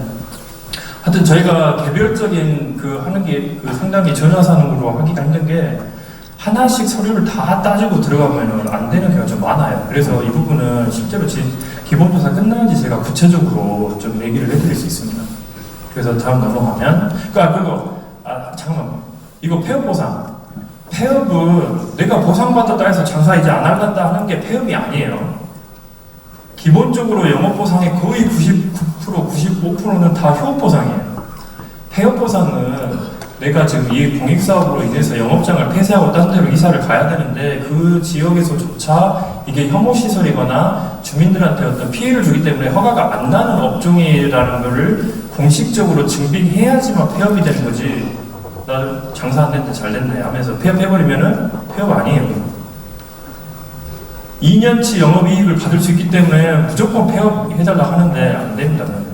그래서 좀 이해를 하시고 다음 넘어가면 영농보상 농사 지시는 분들 지금 많이 심었다고 난리 났었잖아요. 근데 기본적으로 재배 작물과 무관하게 동일하게 나갑니다. 이거는 그 통계청에서 나온 기준 금액이기 때문에 뭘 심어도 동일하게 나가요. 문제는 뭐냐면 실제 소득이 있을 때 아니다 나 이거로 매일날 이렇게 납품하고 돈 얼마씩 받는데 이런 소득이 있다 그런 부분에 대해서 입증하실 경우에는 그 금액으로 보상이 됩니다. 근데 그것도 인정되는 그 한도가 없이 다 보상을 해드리는 게 아니고 실제 소득이 통계자료 종목별 평균 소득이 2배를 넘어가면 2배까지만 드려요. 근데 기본적으로 재배 정도가 무관하게 동일 단가를 간다는 거 좀 알고 계시고 넘기고요. 축산보상 나오는데 양 이런 거 찾은다고 야근했어요. 이런 거 이쁘게 보이려고 이런 거 20마리, 5마리 이거 하는데 기준 금액이 있어요. 근데 이거를 보상을 이 마리수만 있다고 다 해드리는 게 아니고 사업 인정 공시를 전부터 적법한 방식의 인적 문적 시설 가지고 이런 거를 다 갖춰야지 이게 돼요. 막 닭 300마리 갖다 놓고 축산보상 해달라고 안 된다고요. 이거 다 이거를 맞춰야지 보상이 됩니다. 이거. 그래서 항상 싸워요. 저희가 직원들이 싸우는 게 아니라 사실 욕해서 먹고 그냥 안 된다고 계속 그냥 하는 거죠. 억울한 부분은 분명히 있어요. 근데 법에서 기준을 정해놓은 거 안에서 LH 직원들이 다 해드리고 하는 거기 때문에 저희가 안타까워도 안 되는 경우가 많고 꿀벌 막 볼통 50개 안 달고 양봉 축산을 해달라고 안 돼요. 이것도 고정식이어야 돼요. 고정식. 막 이동으로 할 수 있는 것들은 안 됩니다. 그래서 이제 그런 것도 좀 알고 계시고 다음 넘어가면은 예, 지금 딱 넷인데 자주 들어오는 질문 제가 웬만한 거는 다 앞에서 좀 말씀을 드렸어요. 넘기면 사업인정고시일 이거 말씀드렸죠. 인정고시일하고 공단공고일 어떤 차이가 있는지 수용권이 발생하고 뭐 행위제한에 대한 기준일이 있다. 기준일로 삼는다는 거 넘기면 그다음에 현진이 뭐냐면 나중에 안내책자를 이제 실제로 보상 받으실 때 보시면 현지인 기준이 있어요. 현지인 기준. 현지인 기준이면 광명시흥 사업지구 안에 무조건 살아야 된다가 아니고 인근 지역에 있어도 보상 대상을 받을 수 있는 기준이 있습니다. 그래서 이 30km 이내 지역에서 거주를 하셨으면 현지인으로 보상을 받으실 수 있는 것들이 있는데 30km 이내가 그러면 도대체 어디냐? 파악 못했어요. 지구지역 된지 지금 4개월밖에 안 됐고 사실 이 보상 설명회도 한 2년 뒤에 해야 되는데 광명시랑 대책이랑 이제 많이 요구를 하셔가지고 급하게 한 3주 동안 이 PPT 만들어가지고 빨리 설명드리려고 지금 아직 이런 거는 구체적으로 파악을 못했고 나중에 저희가 안내문이 진짜로 나가면 어디가 현지인 기준 지역에 들어갑니다라고 다 기재해서 나갈 겁니다. 그러니까 지금 받으신 안내문 거기에 없다고 해가지고 막 하지 마시고 나중에 보시면 될 거예요. 부재부동산은 이제 이거 밖에 있는 사람들인데 현지인보다는 차별을 받습니다. 부재부동산은 분명하게. 뭐 보상받을 금액이 10억인데 1억까지만 현금 나가고 양도세 부분만 현금으로 나가고 나머지 다 채권으로 나가버려요. 그리고 여러 가지 뭐 기준에서 후순위가 될 수 있고 대체 취득할 때 이제 취득세 비과세 부분도 있고 약간 현지인하고는 부재부동산은 차별을 약간 두고 있습니다. 다음 넘어가면 지금 좀 더 해도 돼요 이거. 네, 왜냐면 여기서 지금 대관 시간이 딱 2시간인데 좀 시작이 늦어가지고 최대한 좀 많이 설명을 해드리고 볼게요. 기본조사 때 물건 빠지면 연락하시면 돼요. 저희가 다시 조사 나가가지고 다 하고 평가할 테니까 너무 걱정 안 하셔도 되고요. 근데 사업 착수하고 막 공사 막 한참 들어가는데 땅 밑에 관정이 빠졌네. 이런 부분들은 보상 안 될 수도 있어요. 왜 안 되냐? 사업하고 해당 공익사업에 영향을 안 받은 상태로 그 물건이 제 기능을 상실한 경우에요. 예전부터 땅 밑에 숨겨놓은 게 아니라 땅 밑에 심어놓고 잊어버렸어요. 그래서 이미 관정의 기능을 잃은 상태인데 그거 보상해달라고 하면 안 됩니다. 공익사업으로 인해서 계속 사용하고 있는데 그 기능을 상실할 때 보상을 해주는 거지 그냥 막 갑자기 생각났다 해가지고 연락하면 제가 조사는 하겠지만 그게 다 보상이 되지는 않는다는 거 알고 계시면 되고 실제 보상금 수령을 아까 얘기한 것처럼 기본조사 끝나면 리스트 작성해가지고 계획 공고를 할 거고 공고를 하면 평가사 선정해가지고 선정된 평가사들이 감정평가하고 그 다음에 안내가 나간다는 거. 근데 기본조사 기간을 저희가 한 24개월로 보고 있다는 거. 실제로 해보면 얼마나 걸지 이제 그때 진짜 나와보기 때문에 그런 거를 생각하시면 그냥 될 거예요. 그 다음에 이제 다음을 하면 무허가 건축물은 이거 허가든 무허가든 내가 건축물을 가지고 있으면 보상이 돼요. 허가든 아니든. 그러니까 무허가 건축물하고 다 안 되는 거 아니에요. 허가든 무허가든 보상은 되는데 이주대책에서 빠진 거예요. 이주대책. 그래서 이거를 한번 보셔야 돼요. 다만 89년 1월 24일 이전에 지어진 무허가 주거용 건축물은 수립 가능한데 보상은 되되 이주대책에서 빠진다는 거예요. 무허가 건물. 그럼 만약에 무허가 영업은 뭐냐? 허가받아야 되는 영업은 그럼 어떻게 하냐? 그거는 4개월치 정도의 보상 금액만 따로 나가는 거예요. 그 뒤에 나오는데 하여튼 지금 무허가자가 들어가면 약간 헷갈리는 부분이 있는데 그걸 좀 이해하셔야 되고 뒤로 넘기면 석축이나 옹벽 이런 거는 토지평가할 때 옹벽 세워가지고 땅을 안 무너지게 막아놨잖아요. 그러면 석축에 대한 평가를 별도로 하는 게 아니고 그 옹벽으로 인해서 토지가 평탄화되고 그 토지의 가치가 올라갔기 때문에 그걸 화채라고 합니다. 토지 평가할 때 이 가치가 다 들어가요. 그래서 별도의 평가를 하지 않습니다. 이런 전화도 많이 들거든요.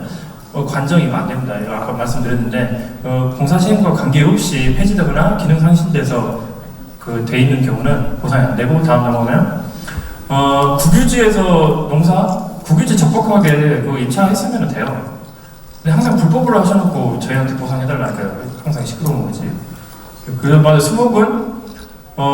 수목은 정중토지에서만 많이 있는데 기본적으로 일반 임야에 있는 거는 다 장목이에요, 장목. 그래서 토지 평가할 때 다 들어갑니다. 대신에 과실, 관상수, 수익이 발생하고 실제로 그 목적으로 식재한 경우에는 별도 보상이 돼요.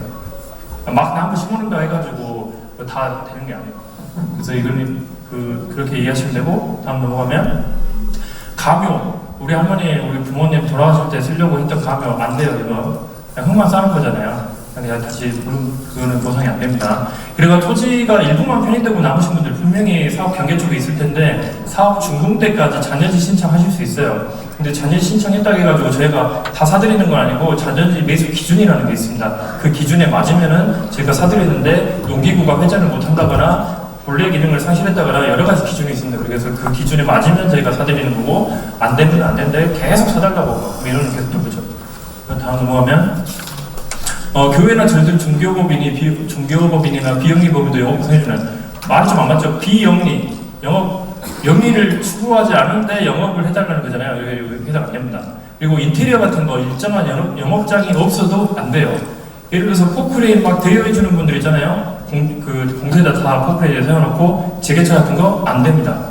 옮기면 되니까 바로 그런 개념이에요. 법에서 보는 기준은 그런 개념이고 넘어가면 그 다음에 니네 LH 때문에 내가 매달 봐야 되는 임대 수수료 못 받았다. 그거 보상해달라. 해드리고 싶어도 안 돼요. 왜냐면 소유물에 대한 저희가 자산 보상은 해드리기 때문에 그걸로 가지고 발생하는 임대 수익의 보상이 안 되게끔 되어 있습니다. 저희가 일부러 안 해드리는 게 아니고. 그리고 영업 손실보상 관련해가지고 보실 이후에 적법하게 승계한 경우도 보상돼서 다른 권리 일체예요. A부터 Z까지 처음부터까지 그대로 다 승계하면 되는데 꼭 이런 분들 나중에 서류 보면은 한 90%만 얘기하고 10% 딱 남겨놨어요. 아쉬우니까. 뭔가 자기도 보상 받고 싶으니까. 그러면 안 되고요.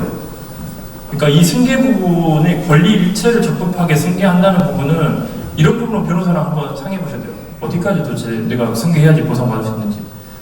처음부터 완전 끝까지 그대로 그냥 싹. 뭐 하나 남겨놓고 내가 좀 가지고 있다? 그러면 안 됩니다. 좀이면 주거용 건축물에서 영업을 하고 있는 경우 안 됩니다. 주거용 건축물에서 주거용이잖아요. 주거용이니까 내가 살고도 싶고 영업도 하고 싶고 내 마음대로 하고 싶은 게 아니고 주거용이기 때문에 영업을 하면 안 돼요. 그래서 거기 있는 소유자라면 영업보상에서 제외돼요. 대신에 무허가 건축물은 뭐냐면 영업을 하라고 허가가 안 난 건축물에서 지금 영업을 하는 거잖아요. 근데 세입자가 나는 이 집이, 이 건물이 내가 주거용인지 영업용인지 어떻게 아냐. 집주인하고 계약해서 들어가서 영업한 건데 이런 개념에서 무허가 건축물에서 임차인이 영업을 하는 경우에는 1,000만 원까지 한돈에서 보상을 해드립니다. 모르고 들어가고 했으니까 부지 차원에서. 그 다음에 휴업보상으로 통지받았는데 이전 않고 폐업하면은 폐업보상 받을 수 있나요? 아까 얘기했죠. 자기 의지대로 폐업하면 안 되는 거. 넘어가면 무허가 여부. 사업인정 부실 이전부터 이렇게 허가나 면허 신고 등을 해야 되는데 이런 거 없이 영업을 하면 그냥은 예전에는 보상이 안 됐었어요. 좀 개정돼가지고 3개월 어떤 가계지출비 정도는 됩니다. 근데 이거를 받으시려면 이거 허가상 말고 다른 영업 장소나 계속해서 영업을 했거나 이런 기준 다 맞아야 돼요. 그래서 생각보다 까다롭게 법이 좀 되어 있긴 해요. 그래서 저희 직원들이 힘들어요. 다 그냥 신청하신 대로 드리면 얼마나 더 편합니까? 근데 안 되는 거를 계속 저희가 설명해드리고 해야 돼서 그렇고 다음 넘어가면 휴직보상은 사장님이나 법인 대표는 안 됩니다. 거기에 있는 그 직원분들만 되는데 소득세가 원천 징수된 직원들만 휴직 보상할 수 있어요. 왜냐하면 이 사업으로 인해서 직장을 잃었으니까 직장을 이전하는데 일을 못 하잖아요. 그래서 그런 부분들 이전이 됩니다. 그냥 넘어가면 화분이나 분재, 영등보사, 분재 그냥 그대로 들고 가시면 돼요. 영보사 안 됩니다. 그냥 차에 싣고 그냥 그대로 가시면 됩니다. 여기고 단가는 저희가 그 제일 처음에 내가 설명드렸죠. 평가사가 하는 항목이 있고 통계청에 나와 있는 그 금액으로 가는 게 있는데 이런 단가는 이런 통계에서 그 금액이 정해져 있어요. 통계청 기준으로. 그래서 그거로 나갑니다. 근데 이제 아까 얘기한 것처럼 실제 소득이 있으면은 그걸 제가 다 검토해가지고 인정받으면 이렇게 별도로 나갈 수 있습니다. 다음 농지 일부만 편입되는 경우에 밖에 손실 농지가 3분의 2 이상이 지금 들어와가지고 영농을 계속 할 수 없게 되면은 그 밖에 있는 쪽 영농 손실도 저희가 해드립니다. 근데 약간 애매하게 걸리시는 분들이 항상 좀 문제가 많아요. 그래서 그런 거는 제가 서류로 다 봐야 돼요. 실제 영농 상황도 봐야 되고. 다음 이거는 좀 참 그런데 사업주가 안에서 소 키우고 있었어요. 한 100마리. 그래서 축산보상 될 걸로 다 알고 있었는데 부적을 다 살처분했어요. 그러면 보상이 안 됩니다. 왜냐하면 법상에는 어떻게 되냐면 보상평가 이 살처분이 공익사업으로 인해서 발생했다고 보기 어렵기 때문에 실제 보상하는 시점에 그게 있어야 되는데 그 전에 다 살처분되고 막상 평가를 볼 게 없어요. 이런 경우에는 대상이 안 돼요. 화재도 똑같아요. 평가를 보면 집에 화재 나버렸어요. 보상 안 됩니다. 집에 화재봉 이런 거 되신 분들은 그나마 다행인데 안 되신 분들 정말 억울한 분들 많아요. 만약에 홍수 나서 다 쓸려버렸다? 안 돼요. 그런 것도 법상 제가. 그래서 그런 부분은 참 좀 안타깝긴 합니다. 저희가. 그래서 다음으로 그렇게 알고 계시고 근생시설에서 주거용으로 건축. 이거 그러니까 용도가 다른 거죠. 근생에서 주거용으로 이게 하면은 서로 지금 안 맞는 거예요. 그래서 이주대책 대상자에서는 빠집니다.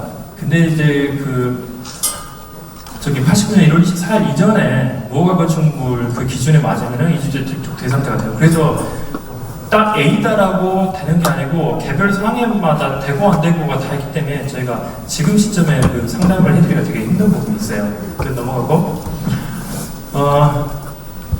이거 이제 아버지가 돌아가셨는데 상속을 안 받고 아들이 이제 계속 거주를 하고 있을 때 이게 이주대책이 되는지 만약에 아들이 계속 거주를 하고 있었다는 걸 증명이 되면 대상이 됩니다. 근데 이것도 다 봐봐야 돼요. 서류 무조건 된다가 아니고 서류를 검토해서 기준이 맞으면 그러니까 돌아가시 한참 전부터 됐으면 그때 되는 거예요. 그 다음에 넘어가고 원래는 주민등록 이전이 다 돼야 되는데 그 거주 사실이 주민등록 등본으로 돼 있으면 제일 좋지만 등본으로 돼 있어도 안 사시는 분도 있어요. 그러니까 실질 조사 저희가 다 들어갑니다. 그래서 실제 거주 사실이 확인이 돼야지만 결정할 수 있는 부분들이에요. 그래서 주민등록 이전이 됐냐 안 됐냐도 중요하지만 안 됐어도 저희가 실제 거주하는 부분이 만약 확인이 되면 그 다음에 내부적인 회의를 통해서 결정을 할 거예요. 일시적으로 옮기는 게 인정되는 게 딱 계속 거주한다는 그 항목이 있어요. 근데 그때 일시적으로 일시적으로 이동했다 어떻게 하냐? 주민등록 등본 보면 딱 빠져 있잖아요. 갑자기 무지den동에서 서울로 이사가 전출이 됐어요. 그러다가 한 3개월 뒤에 갑자기 전이 됐어요. 이러면은 계속 거주가 아닌 거예요. 중간에 빠져있기 때문에. 근데 인정을 하는 게 입영, 공무 취하, 그 밖에 준하는 부득이한 사유 이거에 의해서 인정만 되는 거지. 그냥 개인적으로 빠져나가고 이 부분에 대해서 증명이 안 돼버리면 대책 대상자에서 빠집니다. 그래서 사실 지금 시점에 여러분이 뭐 할 수 있는 건 없어요. 왜냐면 지금 다 서류가 있기 때문에 공단분도 끝나고 지구지정도 끝나고 그 시점에 자료를 가지고 저희가 다 선정을 하기 때문에 지금 계속 거주하는 요건만 좀 갖추시고 있으면 실제 저희가 기본조사 이후에 조사할 때 좀 이게 상담이 될 것 같아요. 넘어가고 아버지 아들이 세대 분리해서 한 집에 같이 살고 있어요. 근데 거실이나 주방, 화장실, 주거 공간을 공동으로 사용하는 경우에는 동일세대로 이주대책 수립됩니다. 그러니까 한 필지밖에 안 남은 거예요. 아들하고 아버지 같이. 근데 이거는 저희가 실제 현장 조사를 해봐야 됩니다. 주거 공간을 절대 우리는 같이 안 썼다. 엄청 얘기하시는 분들 대부분 그렇게 얘기하세요. 근데 그런 부분을 증빙을 제가 서로 다 보고 확인해서 들어가기 때문에 된다 안 된다라는 거는 제가 진짜 현장 조사하고 해봐야지 제가 답변을 드릴 수 있어요. 만약에 다 분리돼서 하면은 각각 나갈 수도 있습니다. 저렇게 하나로 나갈 수도 있고 여건마다 틀려요. 다음. 주거용 건축 및 현장 거부에 그 해당 건축물의 세입자도 이주정착금은 주거용 건축물을 가지고 있는 집주인, 주택 소유자가 가질 수 있는 권한이에요. 이주자, 택지, 이주자, 주택, 이주정착금. 요 세 개는 소유자만 가질 수 있는 혜택이고 세입자는 없습니다. 세입자는 주거 이전비하고 이사비만 보상이 나갑니다. 그래서 그렇게 이해하시면 되고. 다음. 사업주군에 막 주거용 막 집이 10채. 그럼 우리가 10개 주냐? 아니에요. 하나 줍니다. 하나. 다음. 공납보고 이전에 토지 매매 계약을 체결하고 기준일 이후에 매매 계약 완료시라는 게 정확히 얘기하면 소유권 이전이 그 이후에 됐어요. 그러면은 저희가 무조건 안 된다고 하는 게 아니고 어떤 부동산 특별조치법에 따른 어떤 거민이나 어떤 부동산 거래 신고에 따른 어떤 부동산 거래 신고 이런 서류를 다 보고 결정합니다. 무조건 안 된다고 하는 게 아니고. 그래서 저런 자료들을 준비하시는 게 사실 지금 여러분들이 하실 일들이에요. 뭐 지금 뭐 다른 거 하실 건 아니고 그래 넘기고 임차 영업자도 그 생활대책 받을 수는 있습니다. 사업지간에 정당한 영업 보상을 받으시는 분들은 그 임차 영업자도 생활대책을 받을 수 있고 밑에 이제 무허가 영업 특례로 보상을 받은 분도 무허가 영업 특례는 뭐냐면 그 조건이 있어요. 기준일 이전부터 무허가 건축물, 그러니까 주거용에서 영업을 했어요. 주거용에서 영업을 했는데 내가 주거용인지 뭐 이게 상업용인지 내가 어떻게 알아요? 집주인하고 계약만 하고 영업을 했다고 그렇게 아까 얘기한 거 있잖아요. 그래서 1,000만 원 이내 그 보상을 받는다 그랬잖아요. 그런 부분까지도 포함은 됩니다. 근데 그 이전비 보상을 받았다고 하면 저기 이제 약도 떨어졌는데 저 밑에서 두 번째 오른쪽 끝에 이전비 보상을 받은 경우에는 제외돼요. 그러니까 영업 보상이 아닌 이전비 보상을 받았다고 하는 저 뜻은 뭐냐면 완전 불법인 거예요. 아무것도 뭐 해당되는 게 없는 경우는 이전비입니다. 그래서 그런 경우 대상에서 제외됩니다. 다음. 생활대책 면적이 있는데 이거는 뭐 20에서 27 사이에서 왔다 갔다 한다. 이제 생활대책 아까 말씀드린 것처럼 조합을 구성해서 여러분이 상가를 지을 수 있는 건물을 받는 거예요. 저 작은 평 27제곱미터하고 뭐 하고 있어요? 아무것도 못 하잖아요. 6평, 8평짜리 받아가지고 조합을 결성해서 상가를 지을 수 있는 부지를 분양받으면 거기서 은행 대출 받아서 건물 올려가지고 들어가시면 됩니다. 그렇게 하는 겁니다. 그렇게 이해하시면 돼요. 생활대책. 그 다음. 이주대책이나 생활대책은 저기 막 동일세대나 이주대책도 있고 주택 특별공급도 있고 협의 양면 택지 막 이렇게 있는데 하나만 못 가는데 생활대책을 받으시는 분은 중복이 가능해요. 그러니까 이제 이주대책이나 생활대책 대상자도 협의 양도인 택지를 받을 수 있나요? 근데 이주대책은 안 되고 생활대책은 돼요. 저 지금 헷갈리시는데 이주대책은 주거용 건축물을 가지고 있는 사람한테 나가는 보상이기 때문에 보상의 내용이 집을 지을 수 있는 내용이에요. 집을 지을 수 있는 땅을 주거나 집을 주거나. 생활대책은 영업활동이에요. 영업활동. 그래서 영업활동인데 협의 양도인 택지도 집을 지을 수 있는 주택 그 용지입니다. 그래서 이주대책하고 협의 양도인 택지는 똑같은 주택에 대한 보상이잖아요. 이주대책. 집을 가지고 있었으니까 나가는 대책인데 그래서 주택하고 주택이기 때문에 안 되는데 생활대책은 돼요. 엄청 사안이 복잡하고 사례가 많기 때문에 딱 하나라고 정의하기가 되게 어려워요. 그래서 실제 보상을 나가보면 여러 가지 사례가 있기 때문에 보상 담당자랑 얘기를 좀 많이 해보셔야 될 거예요. 그래서 다음. 전화하세요. 떠도는 소문 믿지 마시고 LH 전화하시고 아까 사진 못 찍으신 분들 전화 다 입력하시고 제 광명이 기아랑 롯데몰 근처에 있으니까 사무실 오셨고 커피 한잔 드시고 가시면 되고, 하여튼 오늘 고생하셨습니다. 오늘 좀 많은 분들한테 좀 더 쉽게 설명을 해드리려고 하는데 시간이 벌써 20분이나 넘었고, 오늘 귀한 시간 오늘 주셔가지고 감사합니다. 하여튼 LF에서 많이 도와주세요.